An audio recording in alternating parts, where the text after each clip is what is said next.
তত্ত্বাবধায়ক সরকার মানে নির্বাচনকালীন সরকার ব্যবস্থা কেমন হবে সেটাতে একটা সংবিধানের দিক নির্দেশনা থাকলো। তার ফলে আহ, যে জুলাই সনদের মাধ্যমে যেভাবে প্রধান উপদেষ্টা বা উপদেষ্টা নির্বাচনকালীন সরকার যেভাবে গঠিত হওয়ার কথা ছিল, সেইটা কি নিষ্ক্রিয় হয়ে গেল কিনা, আমরা আবার সেই ব্যবস্থায় ফিরে গেলাম কিনা, যে ব্যবস্থার মধ্যে আপনি আগে থেকেই জানতে পারবেন যে কে হতে যাচ্ছেন পরবর্তী সরকার প্রধান।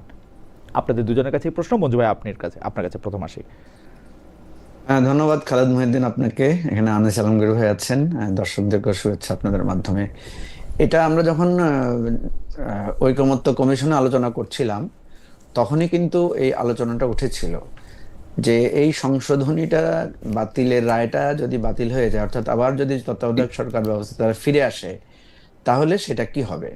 তখন আমাদের মধ্যে একটা সংশয় ছিল যে মনে হচ্ছিল যে বিএনপি এই এই এই মানে রায়টা আসলেই এটা বিএনপির জন্য পজিটিভ হবে, বা বিএনপি এটাকেই কেন্দ্র করে তখন আর এই সংশোধনীটার বিষয়টা নিয়ে তারা আগাবে না।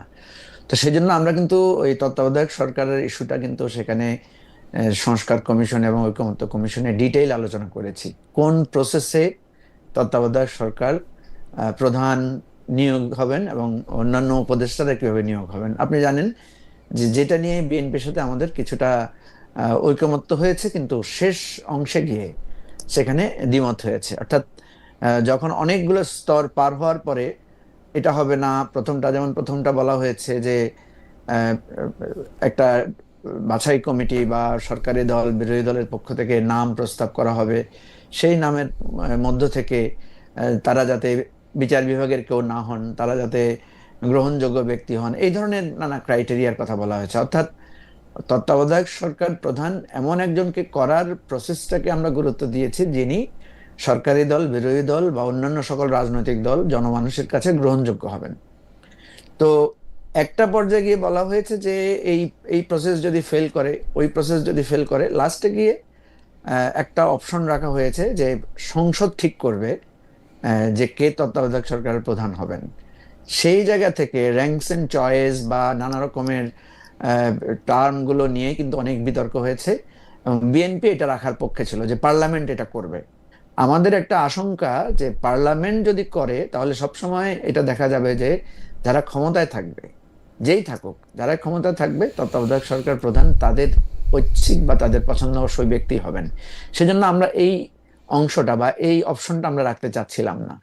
এবং আমাদের প্রস্তাব ছিল যদি এটা কোনো কারণে মানে ফোর্থ বা ফিফথ স্টেজে গিয়ে এটা ফেল করে না হয়, তাহলে আমাদের সংবিধানে বা আমাদের এই পঞ্চম সংশোধনীতে যেভাবে আছে সেভাবে সেটা কার্যকর হবে।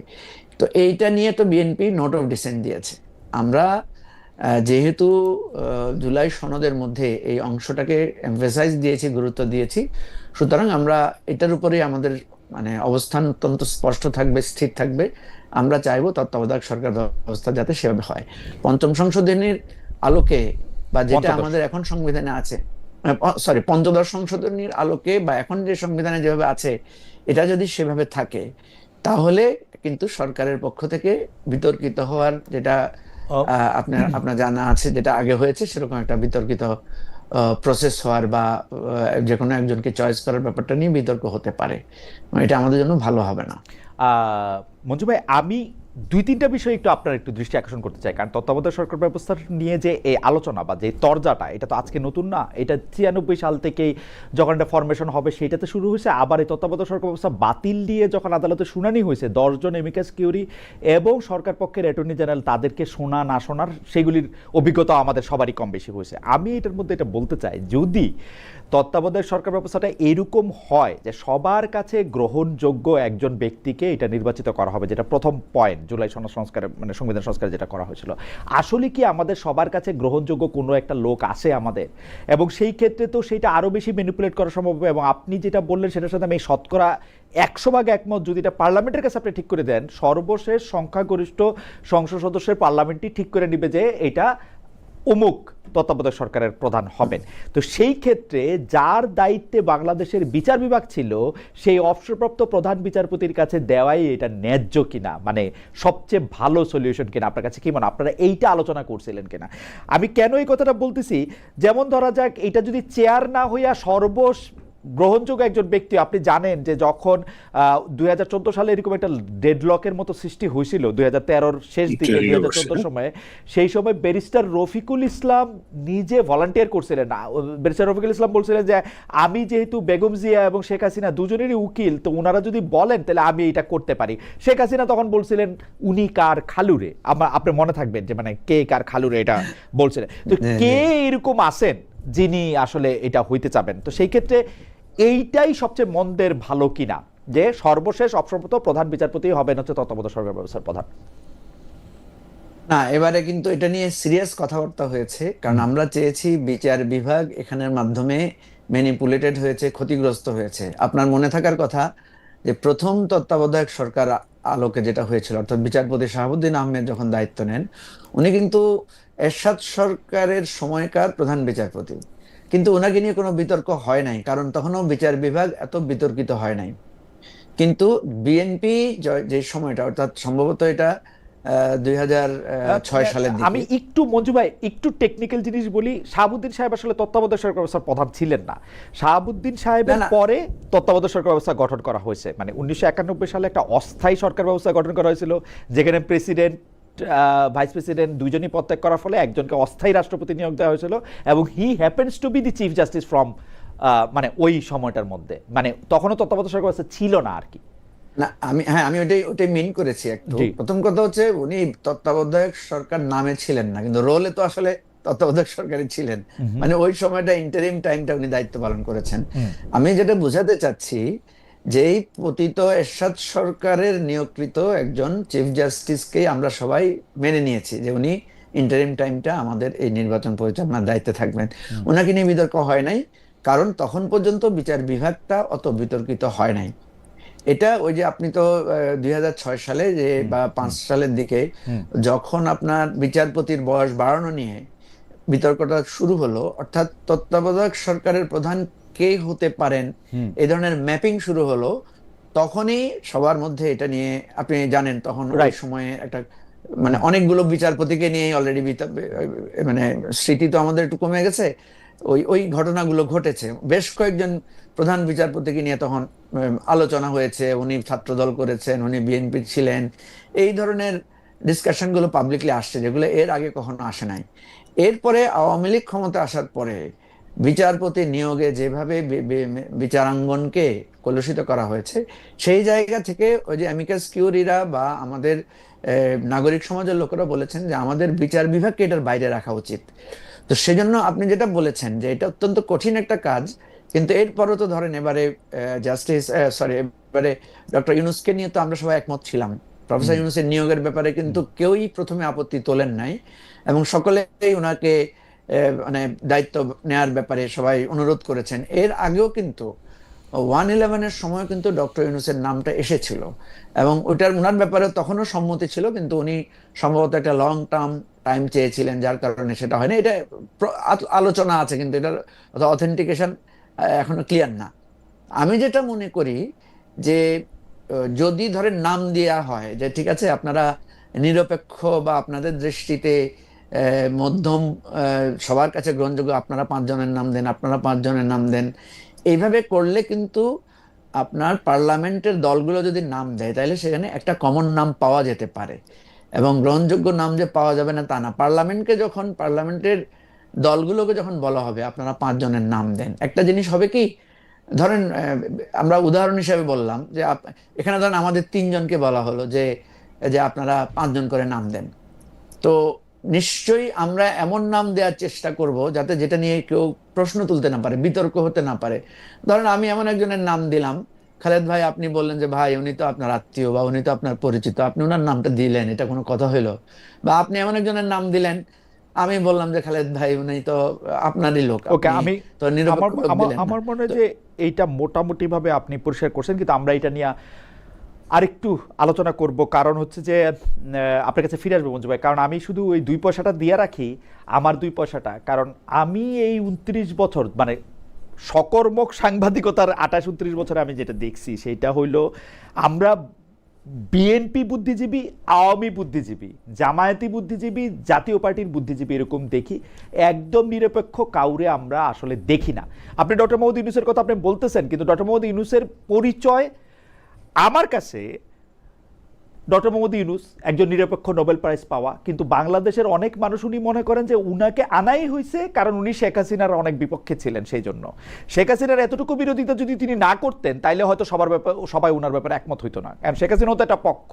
আমি আমার দুই পয়সাটা দিয়ে রাখলাম। তো সেই ক্ষেত্রে চেয়ার ছাড়া মানুষ আমাদের পক্ষে বাছাই করা সম্ভব কিনা সেইটা আমি এটা নিয়ে আমি আপনাকে পরের ইয়াতে বলবো। আগে Alright. আনিস আলমগীর ভাই বলে আসুক, যে বলবো। আমরা একটু আনিস আলমগীর ভাইকে শুনি। যে আনিস আলমগীর ভাই, আপনার কাছে কি মনে হয় যে তত্ত্বাবধায়ক সরকার ব্যবস্থা ফিরে আসলো, এটা ভালো হলো কি খারাপ হলো? জুলাই সনদের মধ্যে যেভাবে মঞ্জু ভাই বলতেছিলেন যে পাঁচজন মানুষ বা পরস্পরের নামের বিরুদ্ধে একটা কমন ফ্যাক্টর খুঁজে বের করা, এবং মঞ্জু ভাই কারেক্টলি বলছেন যে 2005 সালে ব্যারিস্টার মওদুদ আহমেদ, আমি দর্শকদের উদ্দেশ্যে বলতেছি, 2005 সালে ব্যারিস্টার মওদুদ আহমেদ যখন আইনমন্ত্রী ছিলেন তখন তিনি বিচারকদের বয়স বাড়ানোর একটা বিল আনেন, এবং বিচারকদের বয়স 65 থেকে 66 করেন যখন বিচারপতি কে এম হাসান রিটায়ার্ড করেছেন তার ঠিক পরদিন, যাতে উনি সর্বশেষ অবসরপ্রাপ্ত প্রধান বিচারপতি রয়ে যান। মানে এটা যদি তার আগের দিনও করেন তাইলে কিন্তু বিচারপতি কে এম হাসান 2 বছর বেশি প্রধান বিচারপতি থাকেন, এবং তিনি সবচেয়ে যোগ্য বিচারক, এটা কারো কোনো সন্দেহ ছিল না। কিন্তু তিনি করছেন যেদিন বিচারপতি কে এম হাসান অবসর নিয়েছেন তার ঠিক পরদিন। তো সেই জন্য এইটা নিয়ে দারুণ রকম বিতর্ক তৈরি হয়। তারপরে বিচারপতি আপিল বিভাগের অন্যান্য বিচারককে এইটা দিতে, মানে এই পদ নিতে বলা হয়েছে কিনা সেই ব্যাপারে সত্য মিথ্যা অনেক রকম আমরা শুনছি, এবং ইয়াজুদ্দিন আহমেদ সাহেব নিজেই রাষ্ট্রপতিও ছিলেন, সাথে তত্ত্বাবধায়ক সরকারের প্রধান হয়েছেন, যেটা নিয়ে আসলে মূল গন্ডগোলটা করার সুযোগ সে সময় হয়েছিল, এবং যার পরিপ্রেক্ষিতে 111 আসছিল। আপনি কি মনে করেন যে সেই 111 আসা, বিচার বিভাগকে ধ্বংস হওয়া, এই পথ আসলে অন্তর্বর্তীকালীন সরকার ফিরে আসা ঠেকাতে পারবে কিনা? অন্তর্বর্তীকালীন সরকার ব্যবস্থা, তত্ত্বাবধায়ক সরকার ব্যবস্থা ফিরে আসা ঠেকাতে পারবে কিনা? এটা খুব কঠিন কোশ্চেন।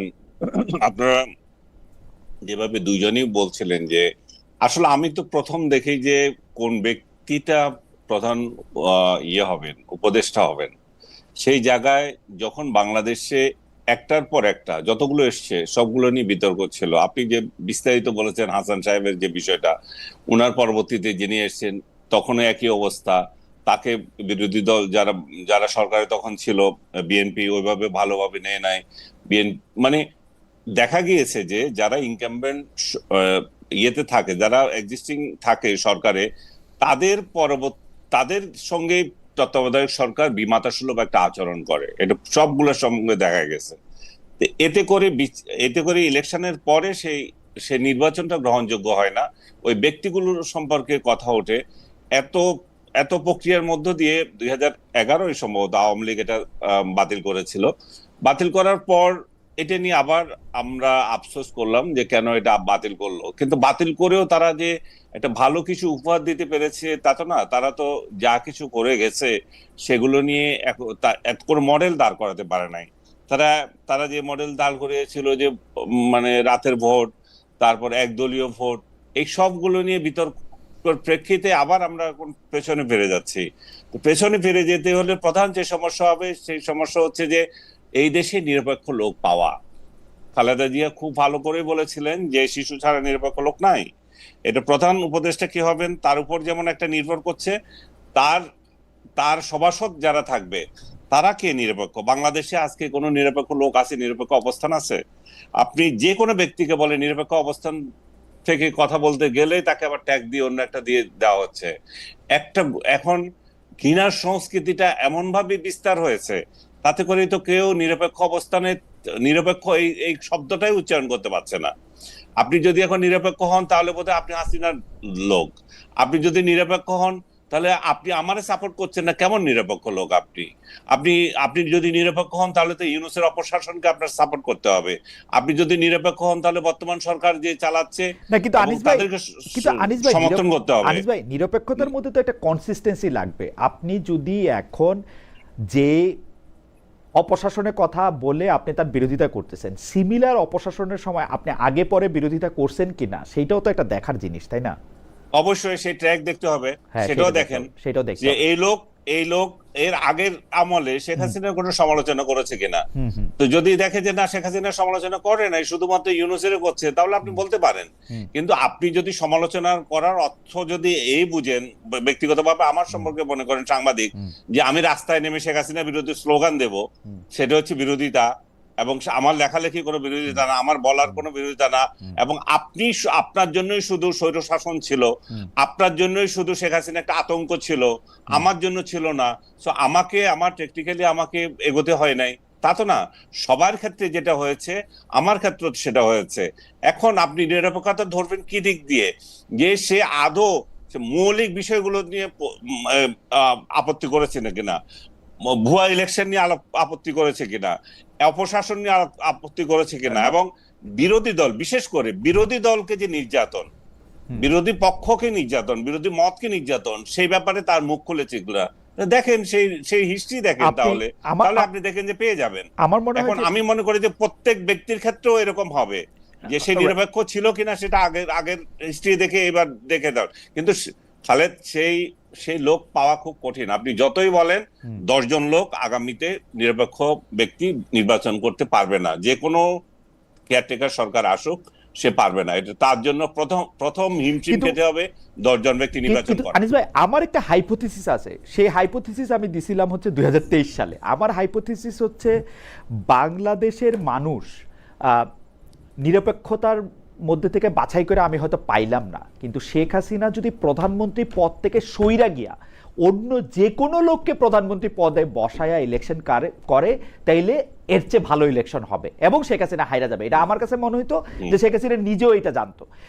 আমরা যদি প্রধান নির্বাহী পদে পরিবর্তন দেখতে পাই, অর্থাৎ বর্তমান ক্ষেত্রে জনাব তারেক রহমান যদি প্রধানমন্ত্রীর পদে বৈশা ইলেকশন করতে না পারে, তাইলে এত বড় ম্যানিপুলেশন করা সম্ভব হবে না, যেটা 14, 18, 24-এ সম্ভব হয়েছে।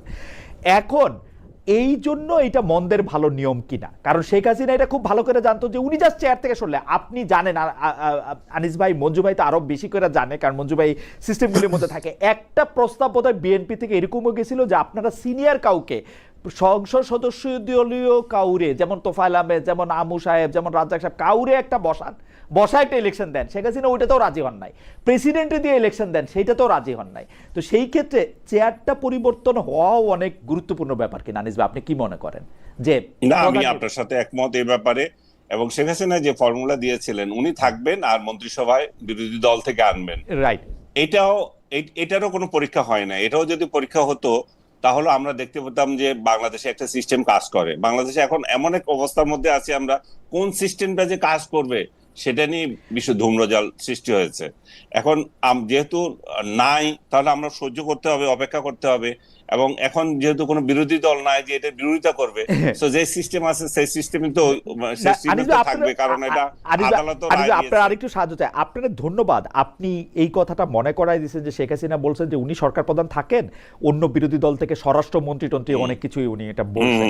কিন্তু সেইটার পাল্টা হিসাবে আমি বলতে চাই যে ওই অন্তর্বর্তীকালীন সরকারের সময় বা তত্ত্বাবধায়ক সরকারের সময় শেখ হাসিনা প্রধান নির্বাহী না থাইকা, এটা তো অন্য সংসদ সদস্য, যেমন খালেদা জিয়াও প্রধানমন্ত্রী থাকতে পারতেন, স্বরাষ্ট্রমন্ত্রী থাকতো আওয়ামী লীগ থেকে, তাইলে এইটা একটা সিস্টেম হতো। কিন্তু আমি মনে করি চেয়ার, দ্য মেইন চেয়ার, উনি শেখ হাসিনা প্রধানমন্ত্রী থাকলে কিছুই পাল্টাইতো না। কিন্তু শেখ হাসিনা প্রধানমন্ত্রী না থাইকা যদি কথার কথা শেখ রেহানাও প্রধান নির্বাচন কমিশনার বা প্রধান উপদেষ্টা থাকতেন, তাইলেও অনেক কিছু পাল্টাইতো। এটা হচ্ছে আমার হাইপোথিসিস। আপনি এটা নিয়ে যদি আরেকটু ইলাবোরেট করতেন যে প্রধান ব্যক্তিটাই বাংলাদেশে ম্যাটার করে কিনা আসলে, কারণ না, প্রধান ব্যক্তিটা তো ম্যাটার করে। আমি তো বলছি প্রধান ব্যক্তি ম্যাটার করছে, কারণ প্রধান ব্যক্তির জন্যই তো আপত্তি। যে অন্যান্য ব্যক্তিগুলোতে যেতেও আমার মনে হয় বিএনপি তখন আপত্তি ছিল না, বিএনপি নিতে পারতো। বিএনপি যেহেতু প্রধান ব্যক্তি থেকে যাচ্ছেন, সেই জন্য এটাতে আপত্তি করলেন। বাট একটা জিনিস আমার বলতে হয় যে আমরা আসলে এক্সপেরিমেন্টের সুযোগই পাই নাই। ওই সময় যদি একটা হতো, তাহলে একটা দাঁড়াতো যে এটা কি হয় কিনা। কিন্তু যেটা দেখা গেল, একদলীয় একটা ইলেকশন হলো এবং 151 জন হওয়ার আগে, মানে নির্বাচিত হয়ে গেল আগেই, ইলেকশনের আগেই। তারপরে এর পরবর্তী যেটা হলো সেটা হচ্ছে আমরা একটা সর্বদলীয় ঐক্যের আবার মানে রাজনৈতিক সরকারের অধীনে আমরা আরেকটা নির্বাচন করলাম 2018 সালে, সেখানে দেখা গেল যে বিরোধী দল চরম ভাবে প্রতারিত হলো, তাদেরকে নিয়ে এসে আসলে এমন একটা নির্বাচন করলো যেটা ইতিহাসের সবচেয়ে নিকৃষ্টতম ইলেকশন আমি মনে করি ওইটা। কারণ বিরোধী দলকে 7টা আসন সম্ভবত দিয়েছিল, আর সবগুলো নিজেরা রাতে আসন দখল করলো। ইভেন 24-এ যে ইলেকশনটা হলো এটাও অনেকটা গ্রহণযোগ্যতা ছিল, যে অন্তত অনেক অন্তত নিজেদের মধ্যে হলো কন্টেস্ট হয়েছে, কে জিতবে না জিতবে এখানে একটা ইয়ে ছিল যে নির্দিষ্ট করে দেওয়া হয় না। কিন্তু 18 যে ইলেকশন, এটা তো কোনো মানে এর থেকে নিকৃষ্ট ইলেকশন আমার মনে হয় বাংলাদেশ খুব কম করেছে। তো এই ধূম্রজালটা এখন আপনার কথায় আবার আসতেছি যে আমরা আসলে সরকার প্রধান পরিবর্তন করে মানে সরকারের অধীনেই যে সরকার আছে সেই সরকারের অধীনেই একটা নির্বাচন করা যায় কিনা সেটার দিকেও আমরা খেয়াল রাখতে পারি। সেই সরকারের অধীনে আমরা নির্বাচন করতে পারি না সেটা আমরা, ঠিক আছে। আমরা একটু মঞ্জু ভাইয়ের কাছে আসি। মঞ্জু ভাই, অন্তর্বর্তীকালীন তত্ত্বাবধায়ক সরকার ব্যবস্থার প্রধান কে হবেন সেটা নিয়ে সবচেয়ে বেশি যেটা নিয়ে আলোচনা হয়েছে, এই যে একবারে তো হঠাৎ করে তো আর প্রধান বিচারপতি বা সর্বশেষ সবসমর্থ প্রধান বিচারপতি উনি না হলে আপিল বিভাগের সর্বশেষ সবসমর্থ বিচারক, এইটা তো একদিনে হয় নাই। সেইটা হওয়ার ক্ষেত্রে যেটা দেখা হয়েছে যে এর মাঝখানে আরো দুইটা কথা হয়েছিল, যে আমরা বিচারক নিয়োগের ক্ষেত্রে যেহেতু উনারা আমাদের দণ্ডমুণ্ডের কর্তা, বিচার বিভাগের প্রধান, বিচারক নিয়োগের ক্ষেত্রেও আমরা এক ধরনের স্বাধীনতা তাদেরকে দিব এবং তারা স্বাধীনভাবে বিচারক নিয়োগ মেধা ও যোগ্যতার ভিত্তিতে নিয়োগ করবেন, যেটা করা হয় নাই। তার সকল সমস্যার মূলে ওইটা রয়ে গেছে। আমার কথাটা হইল যে আপনি হয়তো তাদেরকে মনে করলেন যারা তত্ত্বাবধায়ক সরকার ব্যবস্থার ক্ষেত্রে তারা বায়াসড হবেন। যদি আপনি এটা মনে করেন তাহলে এই বায়াসড লোকদের বিচার বিভাগে রাখার ব্যাপারে আপনার আপত্তি থাকা উচিত না। তাহলে তো কি মারাত্মক একটা অবস্থা, মানে আমার বিচার বিভাগ আমি জানি বিএনপির প্রতি বায়াসড 10টা লোক বসে আছে, এইটা কি হওয়া উচিত? এরকম আগে তো ওইটা ঠিক করা উচিত, মানে এটা তো ইভেন নির্বাচনের থেকেও ভয়ঙ্কর। এবং চেয়ার নিয়ে আমার হাইপোথিসিসটাও যদি একটু বলেন, যে প্রধান ব্যক্তি চেয়ারে না থাকলেই ঘটনাটা অন্যরকম হয়। না, প্রথম কথা হচ্ছে যে আমাদের কনস্টিটিউশনেই তো বিচার বিভাগকে একটা স্বাধীন বিচার ব্যবস্থার কথা বলা আছে, এবং আপনি দেখবেন প্রত্যেক দলেরই কমিটমেন্ট সেরকম আছে যে তারা একটা শক্তিশালী নিরপেক্ষ স্বাধীন বিচার বিভাগ করতে চায়। আপনাদের দুইজনের আলোচনা থেকে আমি যদি মিলাই তাহলে আমি যেটা পাবো সেটা হচ্ছে যে আমরা যখন তত্ত্বাবধায়ক সরকার ব্যবস্থাটাতে গেলাম, সবাই মিলেই তো গেলাম। ধরেন বিএনপি, আওয়ামী লীগ, জামাত, 5 দল 7 দল সবাই মিলে কিন্তু তত্ত্বাবধায়ক সরকার ব্যাপারে একমত হয়েছে। কিন্তু যেহেতু কনস্টিটিউশনকে মানতে গিয়ে শাহাবুদ্দিন সাহেবকে করা হয়েছে, এবং শাহাবুদ্দিন সাহেবের নির্বাচন, বিচারপতি লতিফুর রহমানের নির্বাচন এবং বিচারপতি হাবিবুর রহমানের নির্বাচন, এই 3টা নির্বাচনকে বাংলাদেশের ইতিহাসে বলা হয় কম্পারেটিভলি বেটার ইলেকশন। আপনি তো জানেন যেটা সাধারণত নিরপেক্ষ ব্যক্তি আমরা কেউ না, কারণ আমরা যেহেতু ভোট দিই, আমি তো নিশ্চয়ই কোনো না কোনো দলকে ভোট দিই।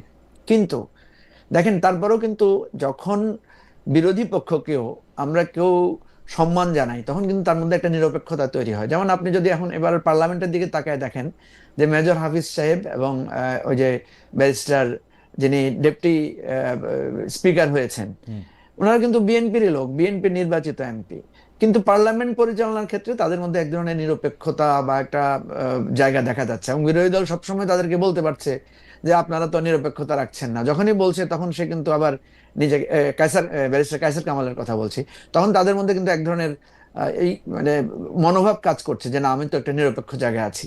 তো এখন যখনই আপনার কথাটার সাথে আমি একমত যে নির্বাহী ক্ষমতায় যিনি থাকবেন তিনি যদি একেবারে দলীয় প্রধান না হন বা দলীয় লোক না হন, তাহলেও কিন্তু আমরা একটা বেটার ইলেকশন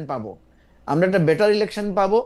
একেবারে ত্রুটিমুক্ত নির্বাচন পেতে গেলে আমাদেরকে টোটাল ইলেকশন সিস্টেমটাকেই বদলাতে হবে, এবং ইলেকশন সিস্টেমটাকে আরো প্রযুক্তি নির্ভর, আরো মানে এই যে আমাদের যে গতানুগতিক নির্বাচন পদ্ধতি আছে, এই সমস্ত পদ্ধতিতে পরিবর্তন আনতে হবে। আর আপনি যেটা বলেছেন বিচার বিভাগকে, তো আপনি দেখেন এবারে অন্তর্বর্তীকালীন সরকারের সময় কিছুদিন আমরা স্বাধীন বিচার বিভাগকে একটু প্র্যাকটিস করেছিলাম। সুপ্রিম জুডিশিয়াল অ্যাপয়েন্টমেন্টের মাধ্যমে কিছু বিচারক নিয়োগ হয়েছে এবারে, এবং কম্পারেটিভলি বিচার বিভাগের লোকরা বলছেন যে এবারে কিছুটা মেধাবী এবং বেটার জাজ, কিছু অ্যাপয়েন্টমেন্ট হয়েছে, কিন্তু বিএনপি এসে কিন্তু এটা এই আইনটাকে কিন্তু তারা বাতিল করে দিয়েছে। ফলে আমরা আবার শেখ হাসিনার নিয়মে চলে গেলাম যে বিচারপতি নিয়োগ এখন মন্ত্রণালয়ের মাধ্যমে সরকারের ইচ্ছাতেই হবে। সুপ্রিম জুডিশিয়াল না মনে হয় অ্যাপয়েন্টমেন্ট কমিটি না মনে হয় যে মানে আহ, আহ, বিচারক নিয়োগের ক্ষেত্রে মানে বাংলাদেশের বিচারপতি একজনই মঞ্জু ভাই, বিচারপতি হচ্ছে জি। শুধু প্রধান বিচারপতি, বাকি সবাই বিচারক। রাইট, তো বিচারক, বিচারক, right. হ্যাঁ, বিচারক নিয়োগে প্রধান বিচারপতি এখন পর্যন্ত যা কিছু সংবিধানে আছে, প্রধান বিচারপতির সিদ্ধান্তই আসলে বিচারক নিয়োগের ক্ষেত্রে সর্বশেষ সিদ্ধান্ত। মানে কাগজে কলমে যেটা আছে, আইন মন্ত্রণালয় তাকে সাচিবিক সহায়তা দিবে। সাচিবিক সহায়তা দিবে মানে তার সামনে কয়েকটা নাম দিবে, ওই নামগুলির মধ্যে উনার যদি পছন্দ হয় উনি টিক চিহ্ন দিবেন, যদি পছন্দ না হয় উনি ছিঁড়ে ফেলে দিবেন। এই স্বাধীনতা উনার আছে। এরপরে উনি যাদেরকে নির্বাচিত করবেন, রাষ্ট্রপতির কাজ হচ্ছে প্রধানমন্ত্রীর সাথে মানে আলোচনার প্রেক্ষিতে ওইটাকে কার্যকর করা। হ্যাঁ, আমি যেটা বলছি, সুপ্রিম জুডিশিয়াল অ্যাপয়েন্টমেন্ট কমিটি যেটা প্রস্তাব করা হয়েছে, এটা তো নিশ্চয়ই আপনি দেখেছেন। জি জি দেখেছি। যেটা যে অধ্যাদেশটা করা হয়েছিল, বিএনপি তো এটাকে মানে রাখে নাই, অর্থাৎ বিএনপি বলছে আরো বেটার ফর্মুলা করবেন। আমাদের আর্গুমেন্ট ছিল যেটা হচ্ছে এটা তো কিছুটা হলেও বেটার, এটা রাখেন, রাইখা এটাকে আপনারা আবার আরো ইমপ্রুভ করতে চাইলে নতুন করে আরেকটা আইন করেন।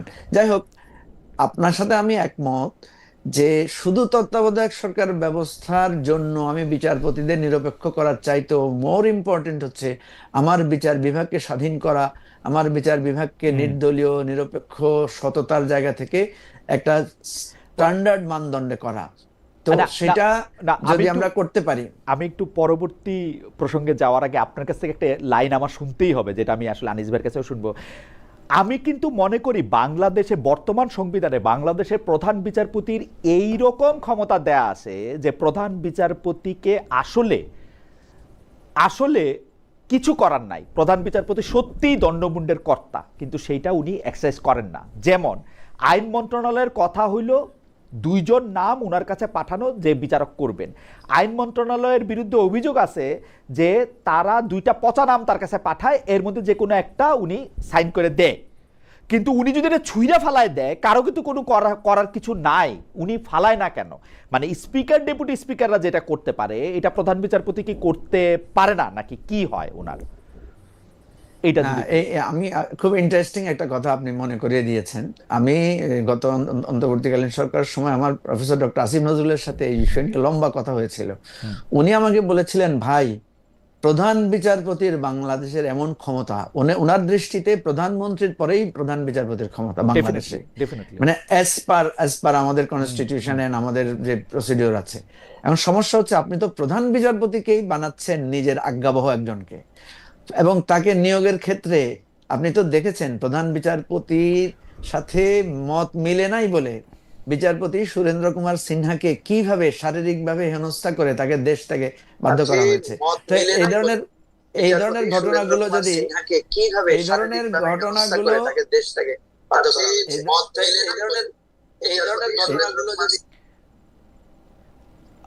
হ্যাঁ, আচ্ছা, কোনো একটা ঝামেলা হয়েছে না না, ইউটিউবে হয়তো আনিস ভাই ইউটিউবে শুনতেছিলেন ওইটার জায়গা থেকে। না, আমি এটা নিয়েও 2 কথা বলবো। আমরা যেহেতু আগাবো প্রসঙ্গে, তাহলে আমি আপনার সাথে একমত। জি, আপনি মঞ্জু ভাই আপনি শেষ করেন। জি, আপনি শেষ করলে আমি একটু আমার আরেকটা কথা যোগ করার বিষয় আছে, সেটা যেটা আনিস ভাই একটু করে বলেছেন, যে এবারে ডক্টর ইউনূসকে নিয়ে যে বিতর্কগুলো হয়েছে এবং অন্যান্য উপদেষ্টাদেরকে নিয়ে যে বিতর্কগুলো হয়েছে, ভবিষ্যতে কিন্তু আসলেই ভালো এবং সাহসী লোকদেরকে মানে তত্ত্বাবধায়ক সরকারের জন্য পাওয়া খুব কঠিন হবে। কারণ আপনি দেখেছেন অতীতেও প্রত্যেকটা নির্বাচনে যারা হেরে যায় তারা কিন্তু ব্লেম করে। হ্যাঁ, আরেকটা কথা আমি আপনার স্মরণ করিয়ে দিই, খালেদ মহিউদ্দিন, আপনি বলেছিলেন যে আপনার একটা পদের প্রতি আকর্ষণ আছে বাংলাদেশে, সেটা হচ্ছে চিফ ইলেকশন কমিশন। রাইট। তো আপনার ওই কথাটা শুনে আমার এখনো মনে আছে ওই কথাটা, যে আমাদের সিইসি, আমাদের এই এক্সিস্টিং মানে কনস্টিটিউশনের মধ্যেও আমাদের প্রধান নির্বাচন কমিশনার যে পরিমাণ ক্ষমতা এবং এখতিয়ার তার আছে, উনি যদি সেটাও এক্সারসাইজ করতে পারেন তাহলে কিন্তু মানে একদিকে সিইসি, একদিকে মানে আপনার সিইও, মানে আমি যেটা বলছি তত্ত্বাবধায়ক সরকার প্রধান, এই দুইটা লোক যদি মেরুদণ্ডওয়ালা লোক হয়, বাংলাদেশে যত বিতর্ক হোক, হয়তো আপনার যে হারবে সে আপনাকে দোষারোপ করবে, নানা রকম কথা বলবে, কিন্তু কম্পারেটিভলি একটা ভালো ইলেকশন, একেবারে ত্রুটিমুক্ত ইলেকশন করা সম্ভব না, অ্যাবসলিউটলি বেটার ইলেকশন করা সম্ভব। কিন্তু আমি মনে করি কিন্তু যে কথা হচ্ছে তারা করে না, কথা হচ্ছে সিইসি করেও না, এবং সিইসিরা সহযোগিতাও অনেক সময় পায় না। কিন্তু চাইলে কিন্তু ওনারা ঘুরে করতে দাঁড়াতে পারেন। আপনার মনে আছে একজন মাহবুব হোসেন নামে এক ভদ্রলোক, বা মাহবুব সাহেব, ওই যে কবি ছিলেন, জি জি উনি ইলেকশন কমিশনার ছিলেন। উনি কিন্তু আওয়ামী লীগ আমলেও কিন্তু উনি একেবারে মানে প্রতিবাদ, ওনার অবস্থানটা উনি জানিয়েছিলেন, ফলে কিন্তু পিপল কিছুটা মানে জানতে পেরেছিল যে কি ওকে। আমার মনে হয় যে সমস্যাগুলো হচ্ছে। আমার মনে হয় যে আমরা পরবর্তী প্রসঙ্গে যাই। আনিস ভাই, আপনি যদি কোনো কিছু এখানে যুক্ত করেন তাহলে আমি যে প্রশ্ন এখন আপনাকে করবো এটা আপনার কাছ থেকে শুনে আমরা মঞ্জু ভাইয়ের কাছ থেকে পরে এটা প্রতিক্রিয়া শুনতে চাইবো। আপনি কি কোনো কিছু যুক্ত করতে না, চান? আমি আর বিশেষ কিছু যোগ করতে চাই না, কারণ এটা এখনো আদালত রায় দিল, কিভাবে বাস্তবায়ন হবে সবগুলো তো আমার মনে হয় এখনো না, ওকে এখনো আমি ধূম্রজালের মধ্যে আছি। ওকে, আমি আপনাকে প্রশ্নটা করি যে এই 2 বছরে আমরা কাগজ কলমে একটা মার্কিন বাণিজ্য চুক্তি পেয়েছি।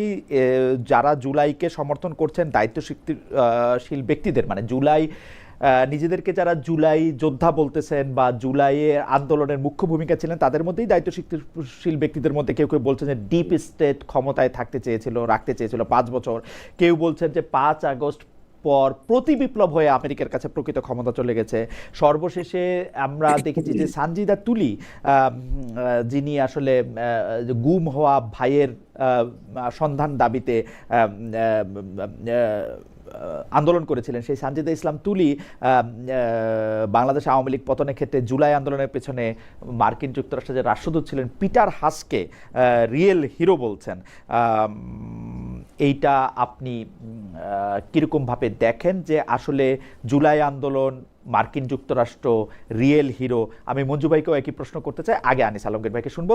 আর আনিস ভাই, আপনি আপনার জন্য একটা প্রশ্ন, যে আপনি কোনো এক অনুষ্ঠানে গিয়ে আপনি এ কথা বলেছিলেন যে একজন ইটস আলম শফি, উনি বলছেন যে আপনি বলেছিলেন যে, বা যিনি সঞ্চালক ছিলেন তার সঙ্গে সুর মিলিয়ে আপনি বলেছিলেন যে হাসিনার 17 বছরকে হার মানিয়েছে গত 2 বছর। উনি জনগণকে বলবেন কিভাবে হাসিনার আমলের গুম খুনকে হার মানালো গত 2 বছরে থাকা সরকারগুলো। আপনি দর্শকের মন্তব্যের জবাব দিতেও পারেন, নাও দিতে পারেন, আপনি যদি।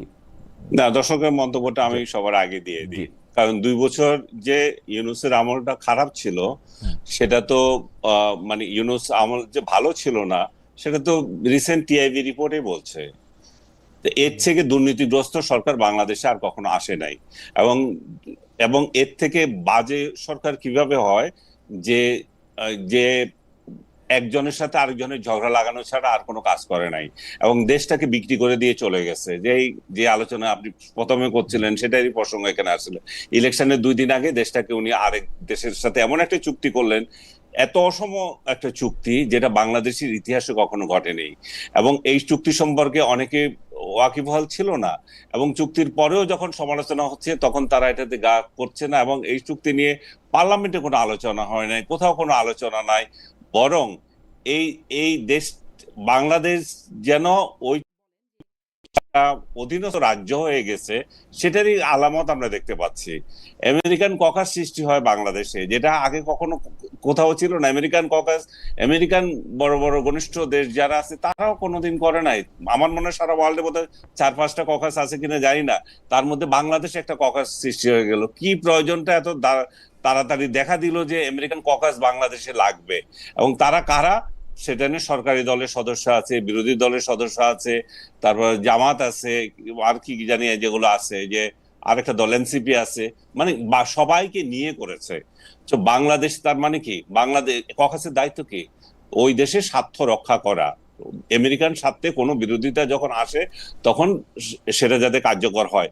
এই ককাস সবচেয়ে বেশি সক্রিয় ছিল ইসরায়েলে, এখন বাংলাদেশে হয়েছে দ্বিতীয়টা বা সক্রিয় বলবো। বাকি যে 2-4টা দেশে আছে এগুলো ইনসিগনিফিকেন্ট। আপনি যদি গুগল করে দেখেন এগুলার কোনো গুরুত্বপূর্ণ না। তো বাংলাদেশে কেন ককাস সৃষ্টি হওয়া জরুরি হয়ে গেল? ককাস সৃষ্টি হচ্ছে কাদেরকে নিয়ে? আবার এদেরকে নিয়ে যারা ইউনূসকে সমর্থন করেন, যারা ইউনূসের ইলেকশনে নির্বাচিত হয়ে এসেছেন। আবার এরাই আবার কতটা বড় হিপোক্রেট যে ইসরায়েল যখন গাজা আক্রমণ করে তখন সেখানে কম্বুরাস্ত্র ফেলে এবং এই পশ্চিমা গণতন্ত্রের বিরুদ্ধে কথা বলে। আপনি জানেন এগুলা, মানে এদের প্রত্যেকটা কাজের মধ্যে হিপোক্রেসি। একদিক দিয়ে তারা আমেরিকান আদি সাম্রাজ্যবাদের কথা বলে, আবার একদিক দিয়ে আবার বলে যে আমেরিকা আমাদের বন্ধু। আনিস ভাই, এই ক্ষেত্রে যে ঢালটা সবচেয়ে বেশি ব্যবহার করা হয় যে ভারতীয় আধিপত্যবাদ থেকে মুক্তি পেতে হলে আমেরিকার সাথে বন্ধুত্বটাই এখন আমাদের জন্য সবচেয়ে ভালো, এবং সেই জন্য জামাতে ইসলামীর যিনি আমির আছেন তিনিও আমেরিকাকে বন্ধুরাষ্ট্র বলেন। আপনি যেটা বলেন মার্কিন যুক্তরাষ্ট্রের সঙ্গে বাণিজ্য চুক্তির আসলে কোনো প্রতিবাদ করা হয় না। আপনি দেখবেন যে ইরানের মধ্যে এরকম একটা অন্যায় যুদ্ধেরও কোনো প্রতিবাদ করা হয় না, এবং আরও এরকম বলা হয় যে আমি এটা শুনছি যে এরকম গুরুত্বপূর্ণ লোকরাও এরকম বলেন যে ঠিকই আছে, ভারতকে দেখাই দিতে হলে আমাদের এগুলিই করতে হবে। আপনি এটাতে কি বলেন যে আমরা ভারতীয় আধিপত্যবাদের এমন একটা জায়গায় পৌঁছে গেছিলাম যে এটা থেকে বাইরে হইতে হলে আমাদের আমেরিকার যদি ওইটা যদি আধিপত্যবাদ হয় এটা একটা ভৃত্যের মতো আচরণ করা ছাড়া আমাদের আর উপায় নাই? আমরা কোথায় বের হয়েছি? ইউনুস কি একটা চুক্তি বাতিল করেছে? ভারতীয় আধিপত্যবাদ থেকে বের হওয়ার জন্য যে যে কাজগুলো করার সেগুলোকে আমরা বাতিল করেছি কোনোটা? আমরা কি তাদেরকে কোনো সুবিধার থেকে বঞ্চিত করেছি? বরং তারা আমাদের কতগুলো সুবিধা দিয়েছিল সেগুলো বঞ্চিত করেছে, বাতিল করেছে। তাদের দেশে ভিসা নেওয়ার জন্য লাখে লাখে দাঁড়িয়ে আছি, এবং তারা বলছে যে একদিনে অন্তত 2000 করতে পারে সর্বোচ্চ, তারা ভিসা দিতে পারে। সেখানে 4 লাখ 5 লাখ ভিসা অ্যাপ্লিকেশন জমে আছে। তো বাংলাদেশ যে কত একটা দেউলিয়া রাষ্ট্র, সে তার কথায় মানে একদিকে এক কথা বলে আর মানে করে আরেকটা কাজ। ভারতের সাথে আধিপত্য দূর করার জন্য যে সমস্ত স্টেপ নেওয়া ছিল, যে সমস্ত গোলামি চুক্তি করে গেছিল, সেগুলো বাতিল করা উচিত ছিল এবং ভারতকে চোখে চোখ রাঙিয়ে বলে দেওয়া উচিত ছিল, কিন্তু কিছুই করে নাই। না করে কি করছে, কিছু জেহাদি হাউকাউ করতেছে, জেহাদি লাগিয়ে দিয়েছে। এবং যেটা ভারত যেটাতে আরো ক্ষিপ্ত হয়। কয়েকদিন আগে এক বেকুব দেখলাম যে 7 সিস্টারকে বলতেছে আপনারা জিহাদ করেন না কেন, আপনারা কেন স্বাধীন হন না?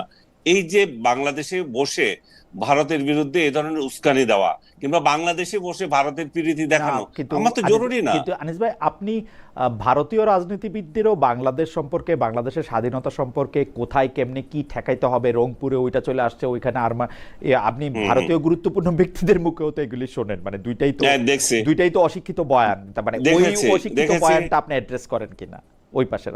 অবশ্যই করি, আমি এটা লিখেছি, আমি শুভেন্দুর বিরুদ্ধে লিখেছি। শুভেন্দু যা ইচ্ছা তা বলতে পারে না।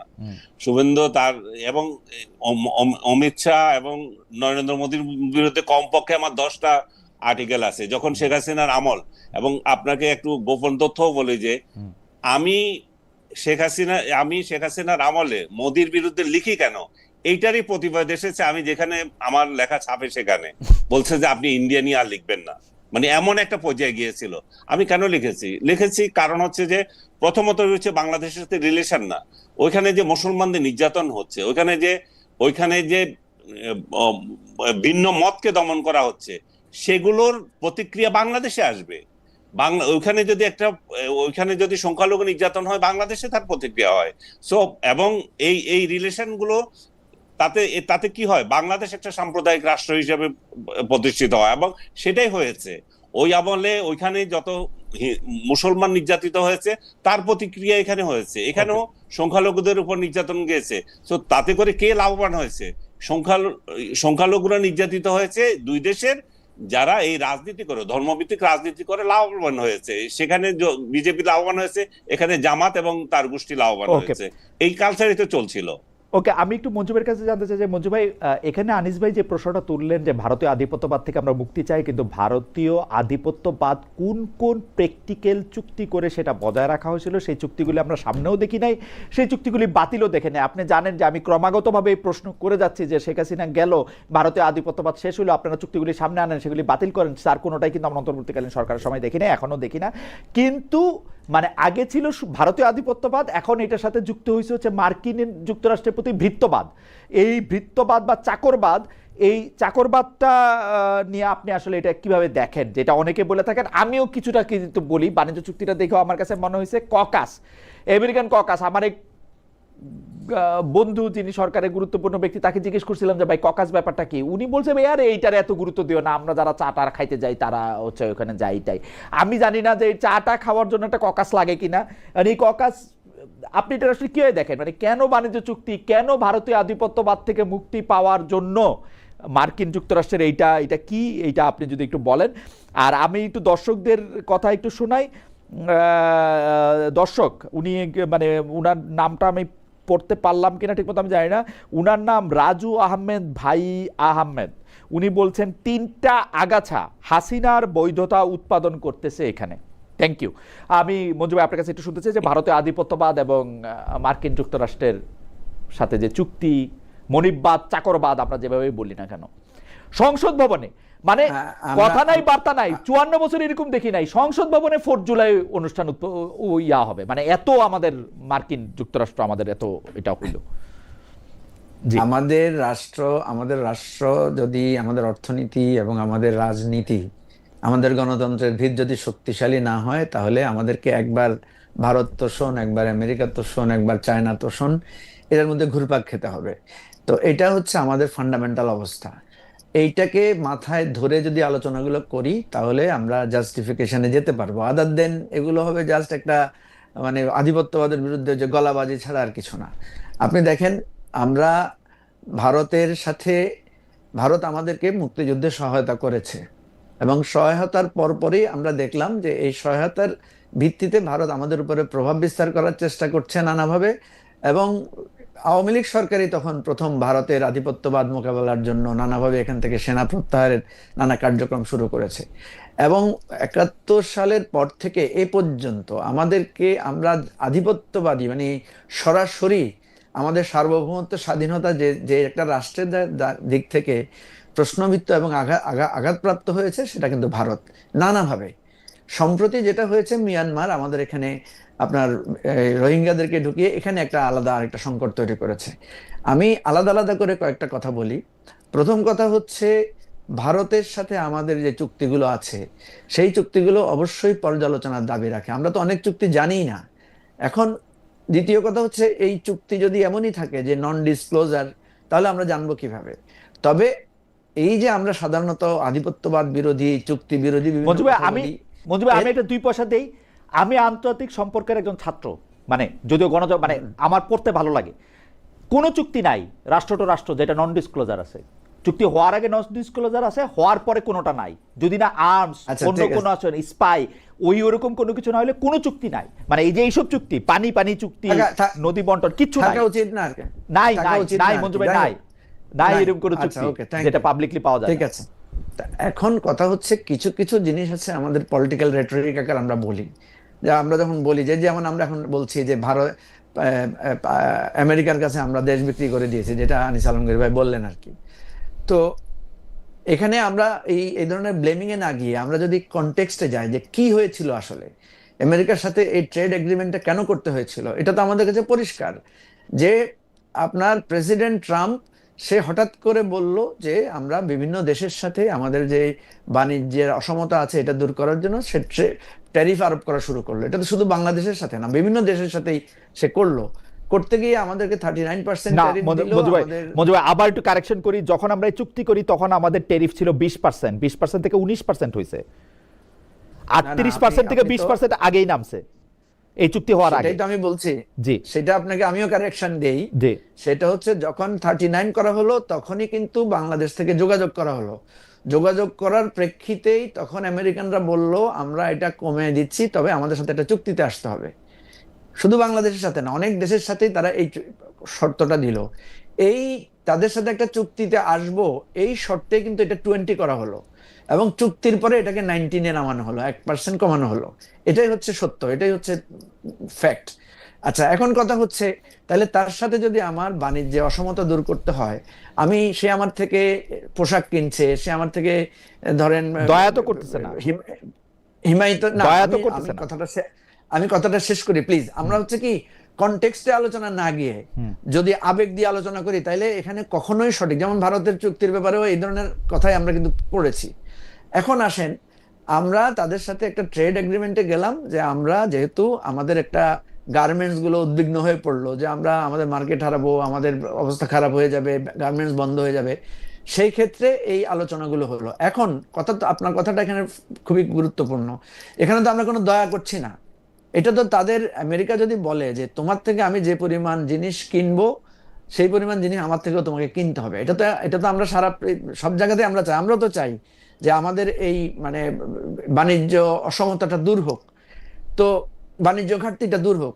তো এখন আমেরিকার কাছে আমরা আমেরিকা থেকে আমরা কি কিনবো, আমেরিকা থেকে আমরা কি কিনতে পারি? তো সেই জন্যই সে নানা অস্ত্র, নানা তুলা, নানা তেল, গ্যাস, এই জিনিসগুলো আমাদের উপর আরোপ করেছে। এখন কথা হচ্ছে আমেরিকার সাথে আমাদের এই চুক্তিটা করতে আমরা বাধ্য কিনা। আমাদের একটা দায় আছে, যেহেতু আমরা গার্মেন্টস শিল্পটা নির্ভরশীলতা আছে, সেই কারণে আমাদেরকে একটু নত থাকতে হচ্ছে। এখন নত থাকতে গিয়ে আমি কতটুকু নত হব, সেটাই হচ্ছে যৌক্তিক প্রশ্ন।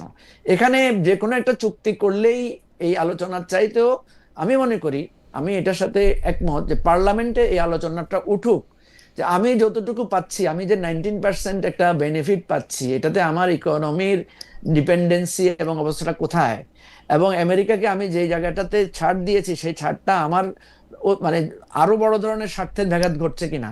যদি ঘটে, এখানে দুইটা কাজ করতে হবে। একটা হচ্ছে আমেরিকার সাথে ফার্দার কূটনীতি করতে হবে যে ভাই তুমি তো আমাকে এবারে এই জায়গায় আমাকে ছাড় দাও। এখানে যেহেতু না মঞ্জু ভাই, আমি আপনার সাথে চুক্তি ডিটেলে যাব না, কারণ আমার বিশ্বাস আপনি চুক্তিটা আমার থেকে ভালো করে পড়ছেন, কিন্তু আপনি আসলে মানে আমি চুক্তির আগের থেকে আমি আপনাকে প্রশ্নটা করি।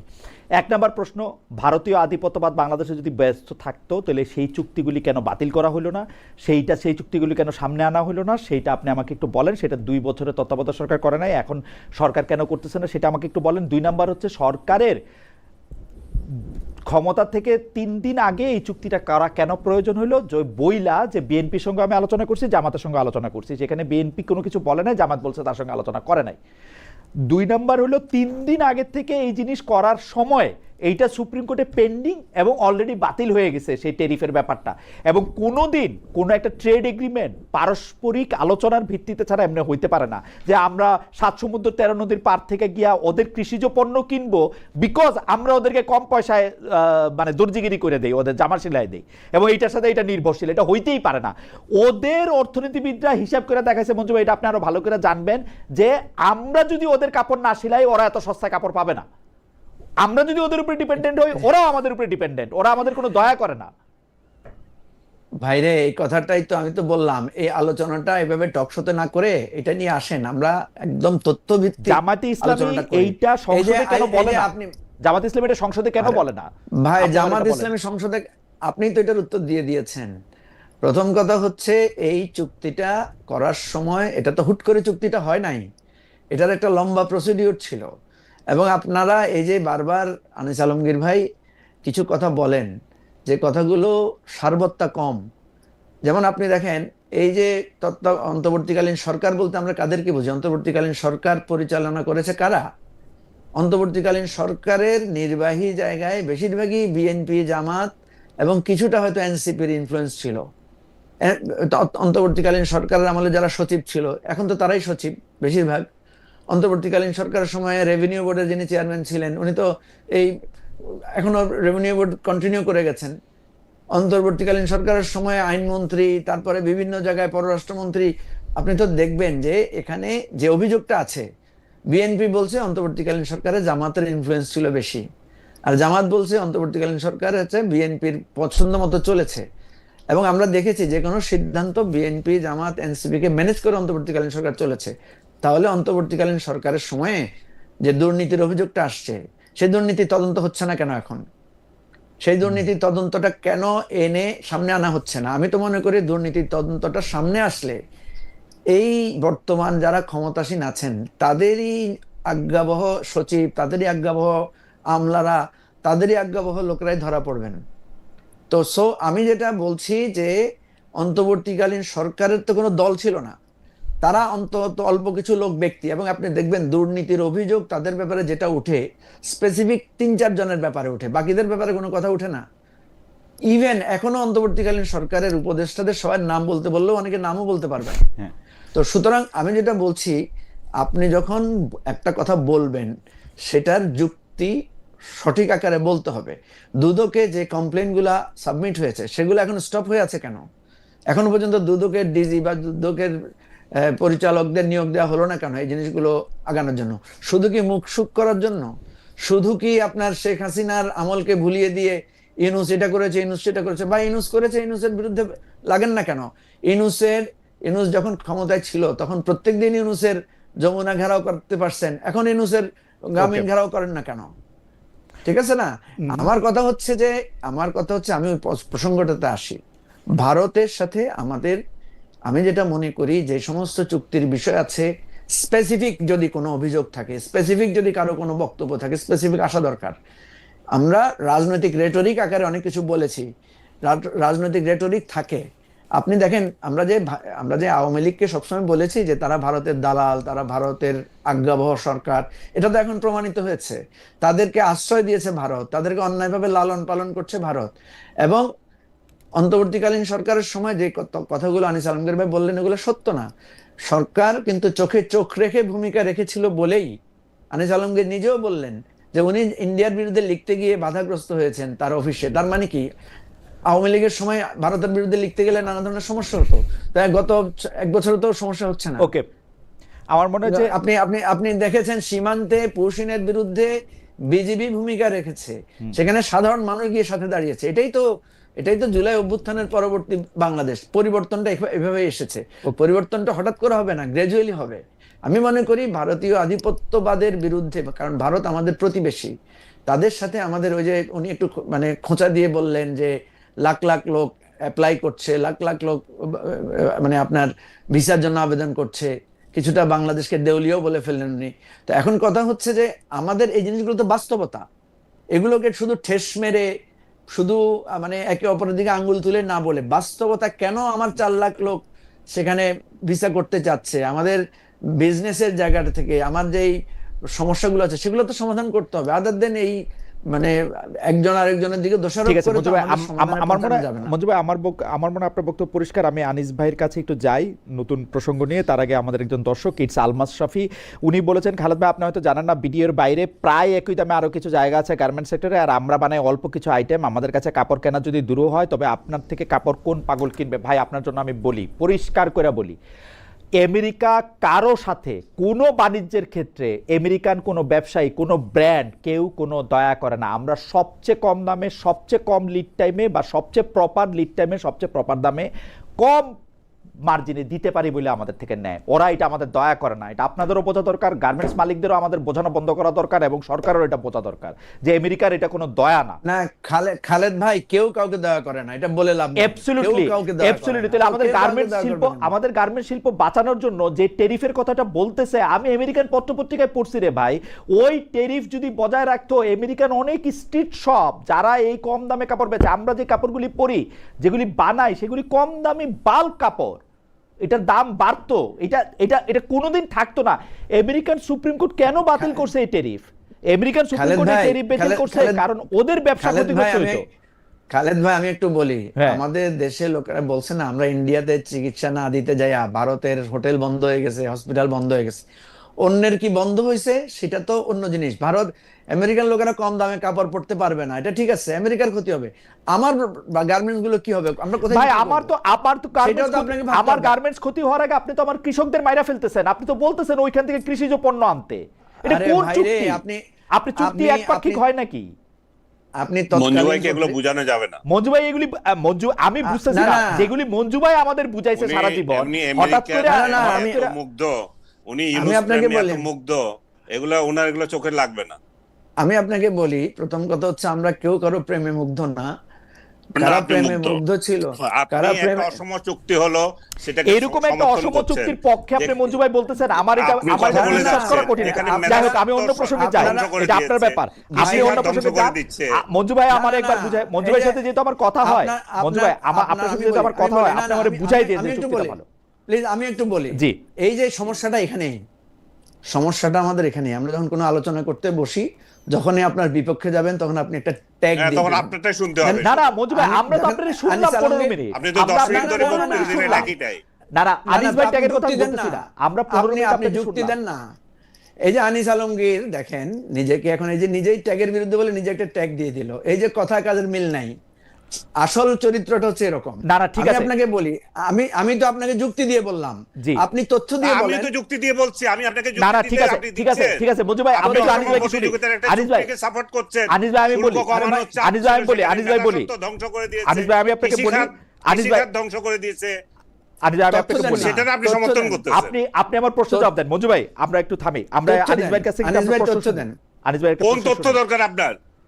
এই তথ্য আজকাল আর ওই সমস্ত চাপাবাজি চলে না। না না, এগুলো কিন্তু আপনি চাপাবাজি ChatGPT বলতেছেন করেন, আনিস ভাই, চাপাবাজি Google আপনি করেন। বলতেছেন, নিজে- চাপাবাজি আপনি বলতেছেন, কিন্তু আপনি কি আমার নিজে কাছে চাপাবাজি আমাদের কাছে আপনি এমন কোন তথ্য দিছেন যে তথ্য দিয়ে আমরা আসলে বুঝতে পারতেছি যে এইটা হইলে মানে আপেল টু আপেল আমরা কোনো কম্পারিজন কি দেখছি যে মার্কিন যুক্তরাষ্ট্রের সাথে ধরা যাক আমাদের 1000 টাকার বাণিজ্য আছে, এখন মার্কিন যুক্তরাষ্ট্র যদি বলে 1000 টাকার বাণিজ্য তোমার সঙ্গে আমরা করব না, এর বিপক্ষে আমাদের কি করার আছে সেটা কি আপনি আমাদেরকে বলছেন কখনো? যদি আসলে সত্যি ডোনাল্ড ট্রাম্পের ওই সময়কার কথার ওই তো মানে হয়, আমাদের কাছে কি আর কোনো বিকল্প ছিল আনিস ভাই?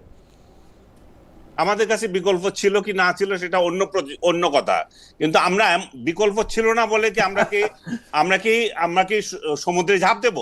আমরা কি এমন একটা চুক্তি করব যেটা একটা সেক্টর? হাসতেছেন কেন আপনি? আপনি একটা আর সেক্টরের আপনি কথা তথ্য দেন বলতেছেন। না, আপনার কাছে তো তথ্য চাচ্ছে, তথ্য দেন আপনি না। আচ্ছা।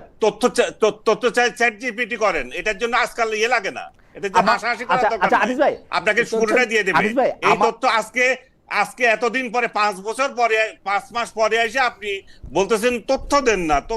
আচ্ছা আনিস ভাই, আমি অন্যভাবে প্রশ্নটা করি, আনিস ভাই আমি আপনার অন্যভাবে প্রশ্নটা করি, আমাদের যারা ব্যবসায়ী, আনিস ভাই আমরা অন্যভাবে প্রশ্নটা করি, আমাদের যারা রপ্তানিমুখী ব্যবসায়ী যারা আছেন তাদের কেউ কি মার্কিন যুক্তরাষ্ট্রের সঙ্গে এই চুক্তিটার কোনো প্রতিবাদ করছেন? তারা কি এটা বলছেন যে আমরা এই চুক্তিটা চাই না? কারণ যারা টাকা নিয়ে কাজ করে আসলে মানে বাংলাদেশ থেকে জিনিস উৎপাদন করে ভ্যালু এডিশন করে যারা বিভিন্ন দেশে পাঠায়, এটা গার্মেন্টস ফ্যাক্টরি হোক, জুতা হোক, অন্য যা কিছুই হোক, তারা কি এইটার কোনো একটা প্রতিবাদ করে আমাদেরকে বলছে যে এটা একটা ভয়ঙ্কর চুক্তি হয়েছে, বিএনপি সরকারের কাছে দাবি জানাইছে যে এটা বাতিল করতে হবে?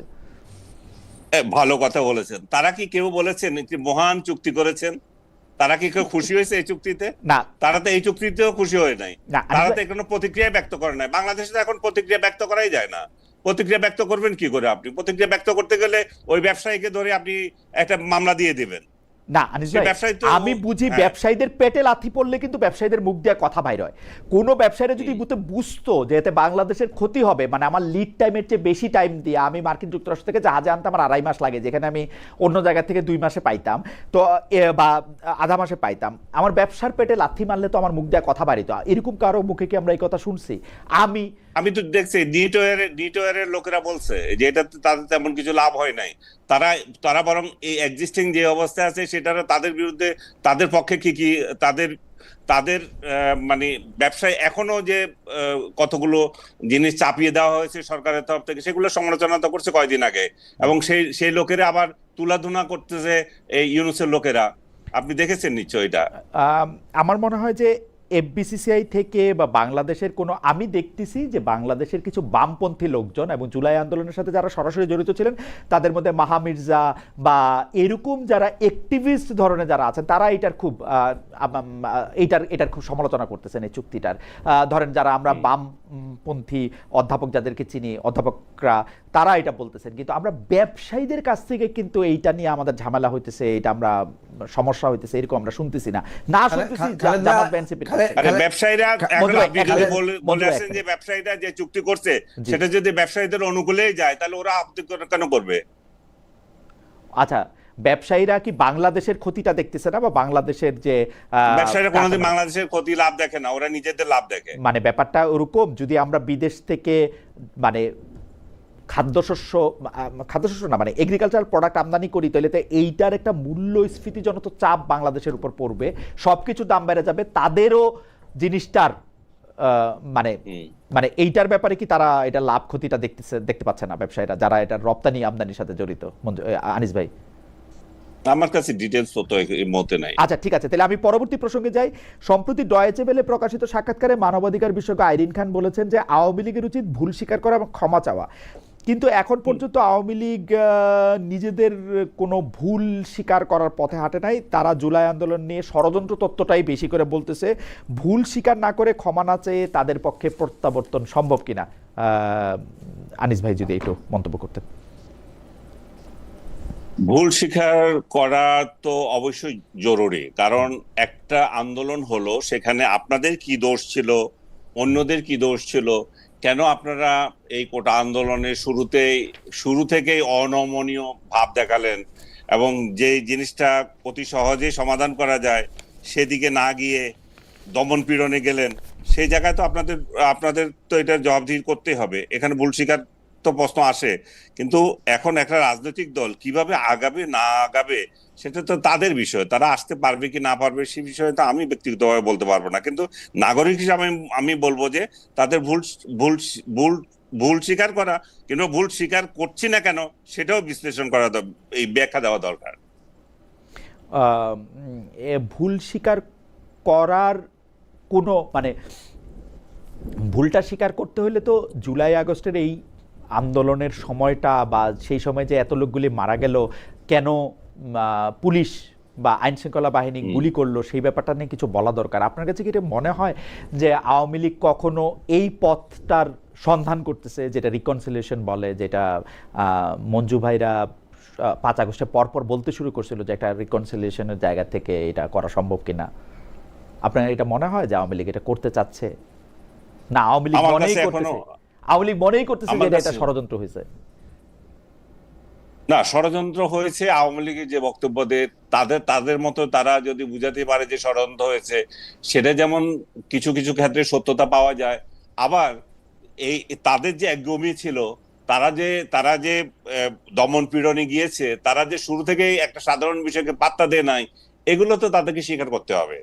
এটা স্বীকার না করে তো এখনো যাবে না। এবং রিকনসিলিয়েশনের জায়গাটা তারা তারা খুঁজতেছে কিনা আমি জানি না, বাট বাংলাদেশ এখন যেদিকে যাচ্ছে, যেদিকে অগ্রসর হচ্ছে, সেটা একটা পক্ষ মনে করতেছে যে আমরা এমন এগিয়ে আছি, আমাদেরই রাজত্ব থাকবে, অন্যদের রাজত্ব থাকবে না। কিন্তু এই দিন তো বেশি দিন চলবে না। এটা আপনার একটা পক্ষকে যদি আমরা অবরুদ্ধ করে রাখি, একটা পক্ষের বাকস্বাধীনতা হরণ করি, একটা পক্ষকে আমরা জেলে রেখে দিই, তাহলে একদিন না একদিন এটার তো একটা বিস্ফোরণ ঘটবে। সেই বিস্ফোরণটা কি? সেই বিস্ফোরণটা গৃহযুদ্ধের দিকে যাওয়া। সো বাংলাদেশে রিকনসিলিয়েশনটা তো সরকার, বিরোধী পক্ষ, সবার পক্ষ থেকেই জরুরি। এখন যদি তারা মনে করে যে না, জরুরি না, আমরা যেরকম একটা হিংসার চাষ করে যাচ্ছি, একজন আরেকজনের বিরুদ্ধে হিংসাই চালিয়ে যাব, তাহলে সমাজ কোথায় গেল, গুল্লি যাক, তাহলে দেশ কোথায় যেগুলো সেগুলো আমাদের দেখার কিছু নাই। সেই ক্ষেত্রে আওয়ামী লীগের কোনো ভূমিকা আছে বলে আপনি মনে করেন কিনা? মানে সরকারের অবশ্যই ভূমিকা আছে, আওয়ামী লীগ তো একটা পার্ট না, তারও ভূমিকা আছে, সরকারেরও ভূমিকা আছে, এবং বহির্বিশ্বেরও ভূমিকা আছে। আমি তো মনে করি না যে আওয়ামী লীগ কালকে চাইলেও এমনি বাংলাদেশে তাদেরকে গ্রহণযোগ্য হয়ে যাবে। এই জায়গায় তো অনেকগুলো ফ্যাক্টর আছে, তাই না? ওকে, আমি একটু মঞ্জু ভাইয়ের কাছে আসি অন্য একটা প্রসঙ্গে, কিন্তু তার আগে দর্শকদের একটা মতামত পড়ে শোনাই। জনাব মোহাম্মদ রাহিদুল ইসলাম, উনি বলেছেন যে এর চেয়ে 1000 গুণ ভয়াবহ চুক্তি ভারতের সাথে আছে, কিন্তু খালেদ ভাই ও আনিস ভাইয়ের এই নিয়ে মাতামাতি নেয়, এটা নিয়ে চিন্তার বিষয়। আমি আবার বলি, ভারতের সঙ্গে যতগুলি চুক্তি আছে সেগুলি প্রকাশ করা হোক, এবং সেগুলির মধ্যে কোনটা ভয়াবহ সেটা জানা হোক। এবং আমি ডক্টর মোহাম্মদ ইউনূস সরকারের কাছে বারবার এই আবেদন জানাইছিলাম যে আপনারা চুক্তিগুলি সামনে আনেন এবং চুক্তিগুলি বাতিল করেন যেগুলি আমাদের জন্য ক্ষতিকর। ডক্টর মোহাম্মদ ইউনূস সবচেয়ে প্রথম আন্তর্জাতিক যে নির্বাহী নির্দেশ সামনে আনছেন সেটা হচ্ছে আদানির টাকা দেওয়া, কিভাবে তাড়াতাড়ি করে আদানির টাকাটা পরিশোধ করা যাবে, সেটা হচ্ছে প্রথম সিদ্ধান্ত। এবং এই সরকারের ক্ষেত্রেও সমকথা প্রযোজ্য ভারতের সাথে। আমি পানি সম্পদ মন্ত্রীকে জিজ্ঞেস করছিলাম আপনারা পানি চুক্তি কি করবেন, উনি বলেন যে যেটা আছে এটা রাখতে পারলে আমি খুশি। সত্যি সত্যি আমার অনুষ্ঠানে আবার দেখেন, চেক ইট ব্যাক, এর চেয়ে ভয়াবহ চুক্তিগুলি আপনিও দেখান। আমি মঞ্জু ভাইয়ের কাছে আসি, আমার কাছে মনে হয় যত রকম আন্তর্জাতিক চুক্তি আছে এর চেয়ে যদি 1000 গুণ ভয়াবহ হয়, এগুলি বাতিল করেন ভাই সদাশয় সরকার। এবং জামাতে ইসলামী যারা আছেন, আপনারা যারা এনসিপি আছেন, তারা এটার বিরোধিতা করেন, মঞ্জু ভাই এটার বিরোধিতা করেন ভয়াবহ চুক্তিগুলোর।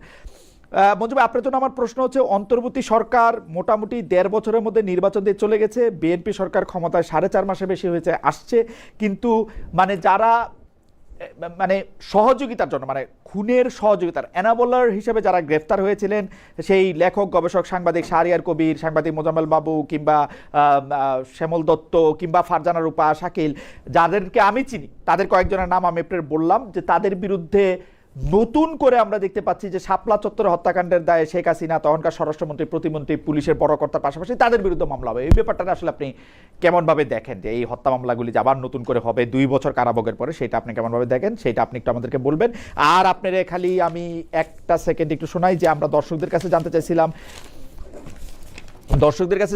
যে লভ্যাংশ সহ পুরো টাকা ফেরত পাবেন আমানতকারীরা। একীভূত হওয়া 5 ব্যাংক নিয়ে সংসদে বলেছেন অর্থমন্ত্রী আমির খসরু মাহমুদ চৌধুরী।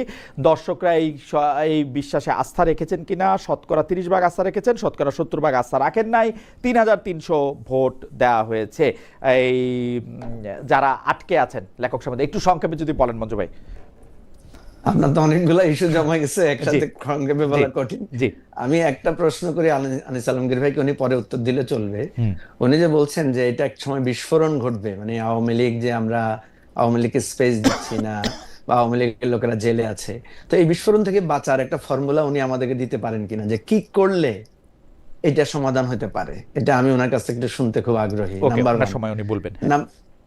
নাম্বার 2 হচ্ছে যে আমরা আপনি যে কথাটা বলেছেন যে যারা সাংবাদিক, বুদ্ধিজীবী, যারা বিভিন্নভাবে জেলে আছেন, দেখেন আমরা এই সংকটগুলো সমাধানের জন্য কিন্তু এখন পর্যন্ত কোনো একটা পথ খুঁজে পাচ্ছি না। কেন পাচ্ছি না? যে ইমিডিয়েট আমাদের যে স্মৃতি আছে, ইমিডিয়েট যে স্মৃতিগুলো আছে যে দমন নিপীড়নের, যখনই ওই প্রসঙ্গগুলো আসে তখনই কিন্তু অতীত সামনে চলে আসে। অতীত সামনে চলে আসলেই, যেমন ধরেন আমি দুই একটা উদাহরণ দিই আপনাকে। যেমন সাব্বির হোসেন চৌধুরী মুক্তি পেয়েছেন, যেমন নারায়ণগঞ্জের যে সাবেক মেয়র সেলিনা হায়াত আইভি মুক্তি পেয়েছেন। এগুলো নিয়ে কিন্তু প্রচুর সমালোচনা হয়েছে যে এটা কোনো আন্ডারস্ট্যান্ডিং কিনা, এটা কোনো রিফাইন আওয়ামী লীগ তৈরি কিনা। তাহলে বুঝতে পাচ্ছেন যে আমাদের এখানে কিন্তু আইনের গতিকে সঠিকভাবে চালানো একটা কঠিন ব্যাপার, এবং এই অসুবিধাগুলো বিভিন্নভাবে হচ্ছে। তো আমি যেটা মনে করি যে আইনের গতি স্বাভাবিকভাবে চলা উচিত, কিন্তু আমাদের বিচারাঙ্গন যেটা বা আইন যেখানে প্রয়োগ হয় সেখানে তো আমরা এখনো একটা স্বাধীন বিচার ব্যবস্থা তৈরি করতে পারি নাই। আপনি যে সমস্ত ব্যক্তিদের নাম বলেছেন, ওনাদের বিভিন্ন ইস্যুতে ওনাদের বিতর্কিত ভূমিকা আছে, বিভিন্ন ইস্যুতে ওনারা ফেসিবাদ উৎপাদনের পেছনে ওনাদের লেখনী, ওনাদের ভূমিকা, ওনাদের নির্লজ্জ অবস্থান আছে। আপনাকে একটা কথা বলি মঞ্জু ভাই, আমি একটা কথা বলতে পারি? আমি বাংলাদেশে দেখি কি, মঞ্জু ভাই এইটাও একটু অ্যাড্রেস করে দেন। আমি বাংলাদেশে দেখি কি, যার ক্ষমতা আছে তার কিছু হয় না।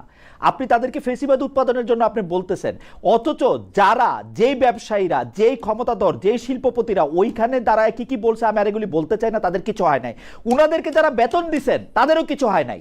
21 পুরস্কার পাইছে কয়েকজন। আমার কথা তো শেষ করতে পারি নাই, তাই আপনার আর এই প্রশ্নটা করতে হইতো না। দেখেন, যখন কেউ অপরাধ করে পালায়ে যায়, আপনি দেখবেন যে কোনো একটা বাসায় যদি খুন করে যদি কেউ পালায়ে যায়, পুলিশ এসে যখন খুনিকে পায় না, তখন ওই বাসার কাজের লোককে গ্রেফতার করে নিয়ে যায়। ঠিক আছে? তো আমরা যেমন আমাদের 71 সালে আমরা দেখেছি যে পাকিস্তানি যারা গণহত্যা চালিয়েছে, যারা মানে আমাদের উপরে এই দুঃশাসন চাপিয়েছে, তারা কিন্তু ঠিকই সবাই চলে গেছে, আত্মসমর্পণ করে তারা পার পেয়ে গেছে। কিন্তু তাদের দালালরা যারা এখানে রয়ে গেছে, তাদের সাথে কিন্তু আমাদের এখন ফাইট করতে হচ্ছে। লম্বা 50 বছর 52 বছর আমরা তাদের সাথেই লড়াই করে যাচ্ছি। শেখ হাসিনা এবং তার প্রধানরা যখন চলে গেছে, এবং যারা আছে এদেরকে যারা বেতন দিছে, আমি যাদের কথা বললাম, এদেরকে যারা বেতন দিছে তাদের সাথে তো আপনাদের সরকারের বিরোধী দলের নেতাদের সারাক্ষণ আমি দেখি। আমি কথাটা শেষ করতে দেন আমাকে। না এটা কি না মঞ্জু ভাই, আপনি তো সুন্দর করে কথা বলেন, আপনার কথা শুনতে ইচ্ছা করে। মানে খুনি পালায় গেছে, চাকর আছে, এটা কি এই ক্ষেত্রে মিলল?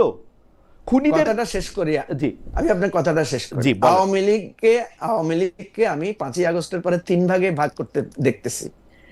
এক ভাগ হচ্ছে পলায়ন লীগ, এরা হচ্ছে পালায়ে গেছে। আরেক ভাগ হচ্ছে সমঝোতা লীগ, এরা নানাভাবে সমঝোতা করে পয়সা করে দিয়ে নানা সুযোগ সুবিধা দিয়ে আছে, যেটা যাদের কথা আপনি ইঙ্গিত করছেন, বড় মালিক, বড় মানে এরা হচ্ছে সমঝোতা লীগ। এরা নানাভাবে সমঝোতা করে চাঁদা দিয়ে পয়সা করে দিয়ে এরা আছে। আর হচ্ছে তৃতীয় শ্রেণীর যেগুলো আছে, তারা 2-4টা গ্রেফতার হয়েছে, যারা হচ্ছে আওয়ামী লীগ আমলেও তেমন কিছু ভাগ পাইতে পারে নাই। যেমন আমাদের আনিস আলমগীর ভাই কিন্তু আওয়ামী লীগ আমলে তেমন কোনো ভালো পদবি পান নাই, কিন্তু উনি আওয়ামী লীগের সাংবাদিক হিসেবে ওনার একটা পরিচিতি আছে। এই সমস্যাগুলো হয়েছে এই তৃতীয় শ্রেণীর লোকদের উপরে গিয়ে। তো এইটাই হচ্ছে যে আমাদের সংকটের জায়গা। প্রধান শত্রু যখন পালায়ে যায়, যেমন আমরা যতগুলো বিচার করতেছি দেখছেন যে সব অ্যাবসেন্সিয়ার বিচারগুলো হচ্ছে, প্রেজেন্ট যারা আছে তারা কেউ সামনে আসছে না। তা আপনার এই সংকটগুলোকে আমি অ্যাড্রেস করতে চাই, এবং এই সংকটগুলো আস্তে আস্তে অ্যাড্রেসেস হবে, কারণ ডিউ টু আমরা তো একটা জট খুলতে পারছি না। সেজন্য আমি মনে করি যে যতক্ষণ পর্যন্ত মূল অপরাধীরা 2-4টা শাস্তি না পাবে, ততক্ষণ পর্যন্ত অপরাধীদের ক্ষোভটা এই দ্বিতীয় এবং দ্বিতীয় শ্রেণীর লোকেরা পয়সা দিয়ে ম্যানেজ করে থাকবে, সমঝোতা করে থাকবে, এবং কিছুদিন পর 2-4টা নানাভাবে মানে ওই প্রায়শ্চিত্ত ভোগ করবে, আর কিছু লোক মানে তৃতীয় অবস্থায় থেকে তারা কিছুটা বিপদের মধ্যে পড়বে। ওকে, এটা গ্রাজুয়ালি এটাকে আমাদের এটা হচ্ছে বাস্তবতা। আমরা বাস্তব কথা বলতে গেলে সমস্যা হয় কি, মানে আইনের যেমন আমি শাসন, আমেরিকা আইনের শাসন আর আমি যখন বিচার বিভাগ কখনো এরকম আমি আপনাকে বলি, আমি যখন আমেরিকার ইস্যুটা নিয়ে যখন তথ্যভিত্তিক আলোচনা করতে গেলাম, তখনই আপনারা আমাকে ব্লেম দিয়ে দিলেন যে আমি আমেরিকার আপনারা মানে পক্ষে কথা বলছি। আমি বলছি, আমি একটু শেষ করি, আমি বলছি যে আমেরিকার সাথে চুক্তিটা পুনর্মূল্যায়নের এবং রিভিউ করার সুযোগ আছে, এবং সেখানে আমাদের যেই জায়গায় আমাদের সাথে মনে হবে যে আমাদের স্বার্থ বেশি ক্ষতিগ্রস্ত হয়েছে, অ্যাপারেন্টলি মনে হচ্ছে আমাদের স্বার্থ ব্যাপকভাবে ক্ষতিগ্রস্ত হয়েছে, কিন্তু আমি মনে করি টু দ্য পয়েন্ট আলোচনায় আসা দরকার। চ্যাট জিপিটি হোক, আনএসজিপিটি হোক, কিছু একটা বের করে আমাদেরকে তথ্য সহ দিলে আমাদের জন্য সুবিধা হবে, তাইলে আমরা টোটাল ডিসকাশন করতে পারবো। আপনি কারো পক্ষে কথা বলতেছেন, সেই ব্লেম আমি দিব না। আমি শুধু ছোট্ট একটা তথ্য দেই আপনার, আপনি তো খুব তথ্য নির্ভর লোক, আপনার তথ্য দেই আমি। এই সংসদের একজন সংসদ সদস্য, তার নাম ব্যারিস্টার রুমিন ফারহানা, উনি বলছেন যে উনি এটা সংসদে আলোচনা করতে চান, নোটিশ আকারে তুলতে হইলে 5 জন সংসদ সদস্য লাগে। সেই 5 জন সংসদ সদস্য তিনি সরকার এবং বিরোধী দলের মধ্যে থেকে পান নাই। চুক্তিটা হয়েছে 9 ফেব্রুয়ারি 2026। আজকে আমরা যখন কথা বলতেছি তখন 9 জুলাই 2026। এতদিনের মধ্যে কেন এটা পাওয়া গেল না? পৃথিবীতে কিন্তু সব বিষয়ে আলোচনা হয়ে গেছে, শুধু মার্কিন যুক্তরাষ্ট্রের চুক্তিটা নিয়ে আলোচনা হইতে পারে নাই। খালেদ ভাই, আপনাকে আমি বলি, প্রশ্নটা তো আপনারই ভুল প্রশ্ন। যারা এই চুক্তির সাথে রিলেটেড জানেন, এই চুক্তির সাথে তো বিএনপি, জামাত, এনসিপি রিলেটেড। জামাত বলছে যে সে রিলেটেড না, তাহলে জামাত মিথ্যা বলছে। জামাত শফিকুর রহমান বলছে তাকে জিজ্ঞেস করা হয় নাই। ভাই, পরে তো ডাক্তার আব্দুল্লাহ তাহেরের একটা ইন্টারভিউ বেরিয়েছে পুরানো দিনের, যে উনি আমেরিকান এমবাসি থেকে বেরোচ্ছেন, ওনাকে সাংবাদিকেরা জিজ্ঞেস করেছে যে মার্কিন চুক্তিটার ব্যাপারে আপনাদের মতামত কি। উনি বলেছেন চুক্তিটা আমরা পর্যালোচনা করছি, আমাদের মতামত। সেটা অন্য কথা। উনি আবার পরে বলছেন যে এই চুক্তিটা না স্পেসিফিক, এই চুক্তি না। আচ্ছা, যাই হোক, শফিকুর রহমান সাহেব বলছেন জামাতের সাথে তাদের কথা হয় নাই, তাহলে মিথ্যা বলছেন শফিকুর রহমান। আপনার কথা না, যদি এখানে তো যুক্তির একটা বিষয় থাকে, যদি ওনাদের সাথে কথা না হয়ে থাকে তাহলে ওনারা কেন রুমিন ফারহানার সাথে বা ওনারা এই বিষয়টা নিয়ে কথা বলছেন না? বরং জামাতের আমির তো সেদিন পার্লামেন্টের সেখানে দাঁড়িয়ে বলেছেন যে আমেরিকা আমাদের ঐতিহাসিক বন্ধু না, এই ধরনের কি একটা বলেছেন, ঐতিহাসিক বন্ধু বলছেন। আপনি দুইটা বিষয় বলেন, আপনি রুমিন ফারহানার বিষয়টাও বললেন, একই সাথে আরেকটা জিনিস খেয়াল করেন, ব্যারিস্টার আরমান নামে একজন সংসদ সদস্য আছেন জামাতের, উনি কিন্তু পোশিনের ব্যাপারে একটা আলোচনা তুলেছিলেন, সেটাও কিন্তু পার্লামেন্টে আলোচনার জন্য রাখা হয় নাই। সুতরাং আমাদের এটা হচ্ছে সরকারের নীতির উপর নির্ভরশীল। আমি এখনো মনে করি পোশিন নিয়েও পার্লামেন্টে আলোচনা হওয়া দরকার, এবং মার্কিন চুক্তিটা পার্লামেন্টে রিভিউ হয়ে কোন কোন জায়গায় আমাদের স্বার্থ, কোন কোন জায়গায় রক্ষিত হচ্ছে, কোন কোন জায়গায় আমরা, আমার মনে হয় এটা একটা প্রপার প্রস্তাব। আমি একটু আনিস ভাইয়ের কাছে আসি। আনিস ভাই, মঞ্জু ভাই আপনাকে শেষ আলোচনায় আপনার কাছে একটা প্রশ্ন করছে যে এই বিস্ফোরণ থেকে বাঁচার কোন রকম ফর্মুলা আপনি এটা দিতে পারবেন কিনা। 2, আমি যে প্রশ্নটা আপনার কাছে করতে চাই ওইটাও আপনি একটু বললেন। শেষ প্রশ্ন আপনার জন্য, যে বার কাউন্সিলের মতো পরীক্ষার মাধ্যমে সাংবাদিক নিবন্ধনের ব্যবস্থা করতে চান বর্তমান তথ্যমন্ত্রী, বিগত আওয়ামী লীগ সরকারের আমলে, এরপর ডক্টর ইউনূস আমলে, বর্তমান সময় বাজারে নাই এমন পত্রিকার সার্কুলেশন সরকারি হিসাবে মানে লাখের উপরে দেখানো হচ্ছে, এটাতে কোনো সরকারি হাত দিতে চায় না, শুধু সাংবাদিকদেরই নিবন্ধনের ব্যবস্থা করতে চায়। তাহলে মানে এটা কিরকম, মানে সাংবাদিকদের মক্কেল আসলে কারা হবেন? তাহলে বার কাউন্সিলের মতো যদি এরকম করে সাংবাদিক নিবন্ধন করা হয়, তাহলে এই সাংবাদিকরা কারা হবেন? আমরা 2টা বিষয় আপনার কাছে জানতে চাই, যে এই বিস্ফোরণ থেকে বাঁচার উপায়, যেটা মঞ্জু ভাই আপনাকে প্রশ্ন করেছেন, আর সাংবাদিক নিবন্ধন নিয়ে আনিস ভাই। বিস্ফোরণ থেকে বাঁচার উপায় হচ্ছে যে আমরা ঘৃণা চাষ বন্ধ করা। আমরা যদি দেখি যে 5 আগস্টের পর থেকে প্রতিহিংসা, 5 আগস্টের আগে মঞ্জু ভাই আমার সাথে যেভাবে সম্পর্ক বা রাজনৈতিক দলগুলোর সাথে একজন আরেকজনের যে সম্পর্ক সেটা 5 আগস্টের পর থেকে কেন চেঞ্জ হয়ে গেল? কারণ আমরা 5 আগস্ট চেয়েছি কি, আমরা চেয়েছি যারা অপরাধী তারা অপরাধী সাজা পাবে। কিন্তু আমরা যেটা দেখলাম, রাষ্ট্রীয়ভাবে যেটা দেখলাম সেটা হচ্ছে যে না, তুমি অপরাধ করো আর না করো, তোমার রাজনৈতিক বিশ্বাসের কারণে তোমাকে সাজা পেতে হবে। তুমি এখানে সেকেন্ড ক্লাস সিটিজেন, বা তুমি সিটিজেনই না, তোমাকে ধরে ধরে জেলে দেওয়া হবে, তুমি সেটাই মেনে নিতে হবে। এবং সরকারি কর্মকর্তাদের ক্ষেত্রেও আমরা যেটা দেখলাম, আপনি হেফাজতের প্রসঙ্গটা তুললেন, শাপলা চত্বরের ওই যে মামলাটা, আপনি দেখেন সেদিন যারা আপনার সূর্য সন্ধান হিসেবে স্বীকৃতি পেয়েছিল সরকারি মহলে, তারা এখন বিপদগামী সরকারি কর্মকর্তা। তো একই ঘটনা যদি আবার ঘটে, তাহলে এখন যারা সরকার সূর্য সন্ধান হিসাবে এইসব মামলাগুলো করছেন, তারা আবার বিপদগামী কর্মকর্তা হবেন। এই যে ধারাটা সরকার যেভাবে চলবে, সরকার তো সরকারের একটা যন্ত্র আছে, সেই যন্ত্রকে আপনি যখন এখানে যখন রাজনীতি ঢুকিয়ে দেবেন, রাজনীতির ইচ্ছা অনুযায়ী যখন ওই যন্ত্রটা চালাতে চাইবেন, তখন প্রতিহিংসার রাজনীতি, তখন সমাজে অনাস্থার রাজনীতি, অনাস্থা সৃষ্টি, বাহিনীগুলোর মধ্যে অনাস্থা। আজকে আমি বরিশালের কিছুক্ষণ আগে দেখলাম, বরিশালের কতগুলো পুলিশ অফিসারকে পিটাইছে, ওরা এটা নিয়ে কথা বলতেছে। তাহলে আমরা কিভাবে আস্থা পাবো, আমরা কিভাবে কাজ করব? তারা কয়েকজনের বক্তব্য সেখানে। তো আপনি একটা বাহিনীকে যদি আপনার নিজস্ব বাহিনী তৈরি করে রাখেন, পুলিশের উপর এত অত্যাচার গেল, পুলিশ এখনো ঠিক হয় নাই, পুলিশ সেই আগের মতোই আছে, পুলিশ এখনো সেই আগের মতোই সরকারি দলের কথায় উঠে আর বসে এবং প্রতিপক্ষকে পিটায়। এবং প্রতিপক্ষকে পিটানোর ক্ষেত্রে কেউ কেউ আবার একদম 1 ডিগ্রি আগে যায়, যে যাতে তাকে করে আওয়ামী লীগ ভাবতে না পারে, তার স্বৈরাচারের দোষর না বলতে পারে।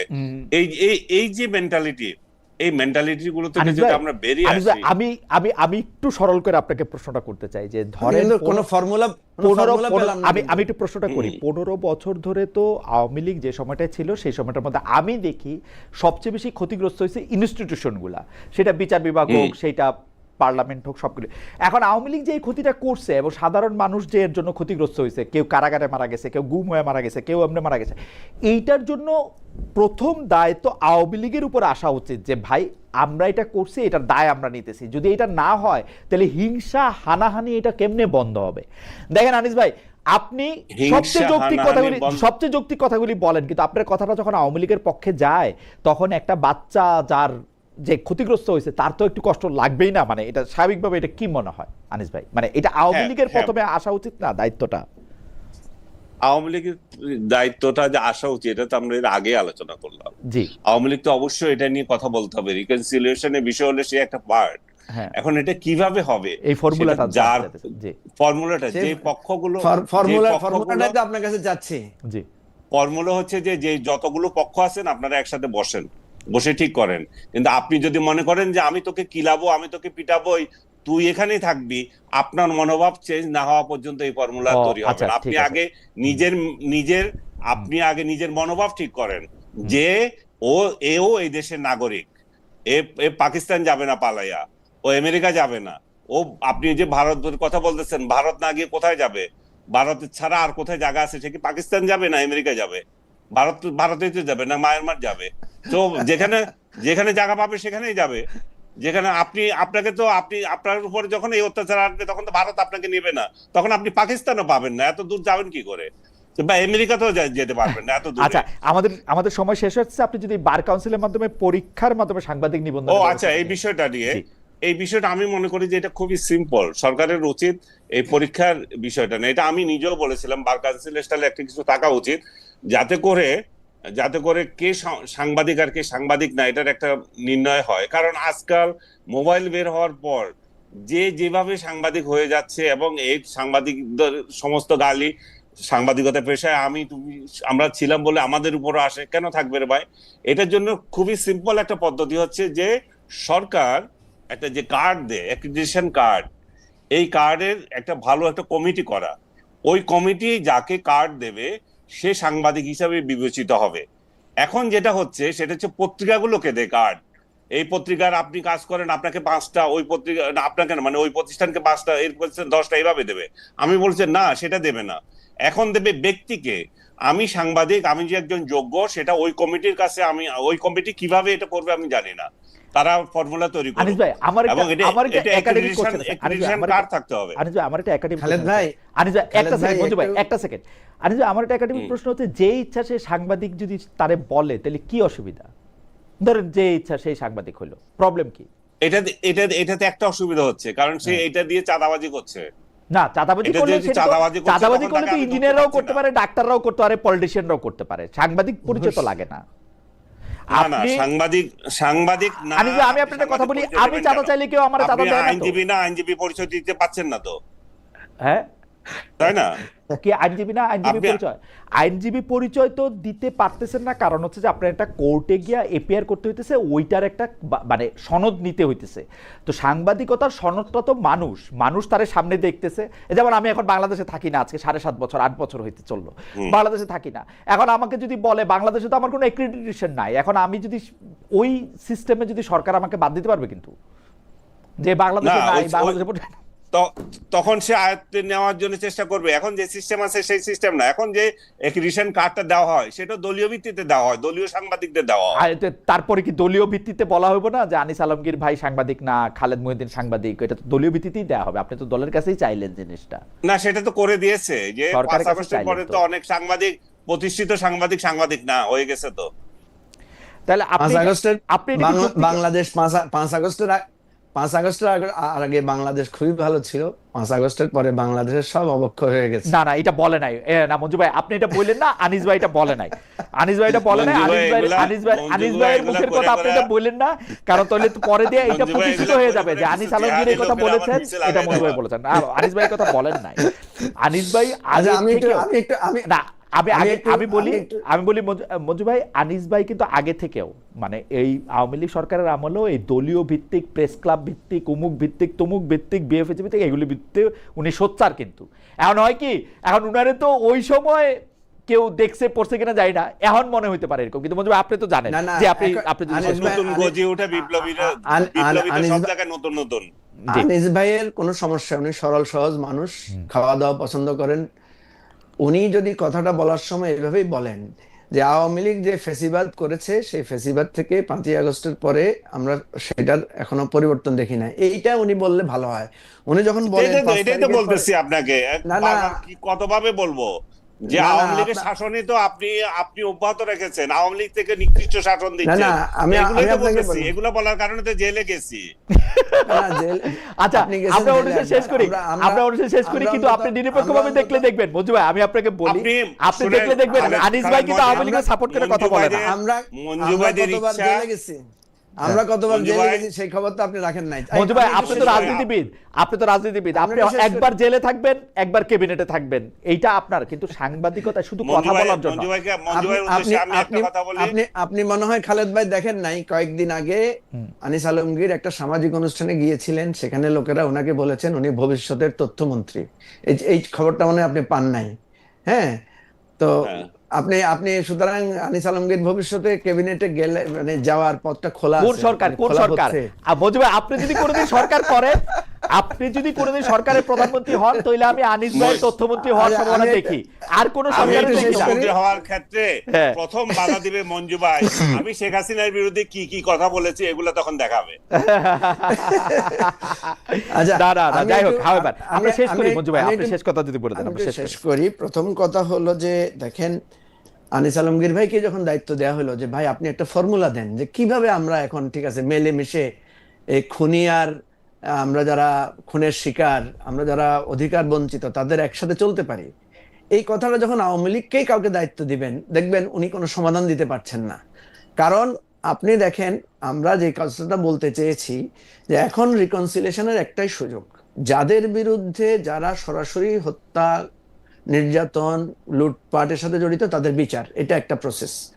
আর যারা এগুলোর সাথে সম্পৃক্ত ছিলেন না, যেমন ধরেন আনিস আলমগীর এগুলোর সাথে সম্পৃক্ত ছিলেন না, বা আরো অন্য যাদের কথা বলেছেন যারা এগুলো উৎপাদনের সাথে জড়িত, এগুলোকে তাত্ত্বিকভাবে সাহায্য করেছেন, যেটা আমরা কোলাবোরেটর বলে থাকি আর কি।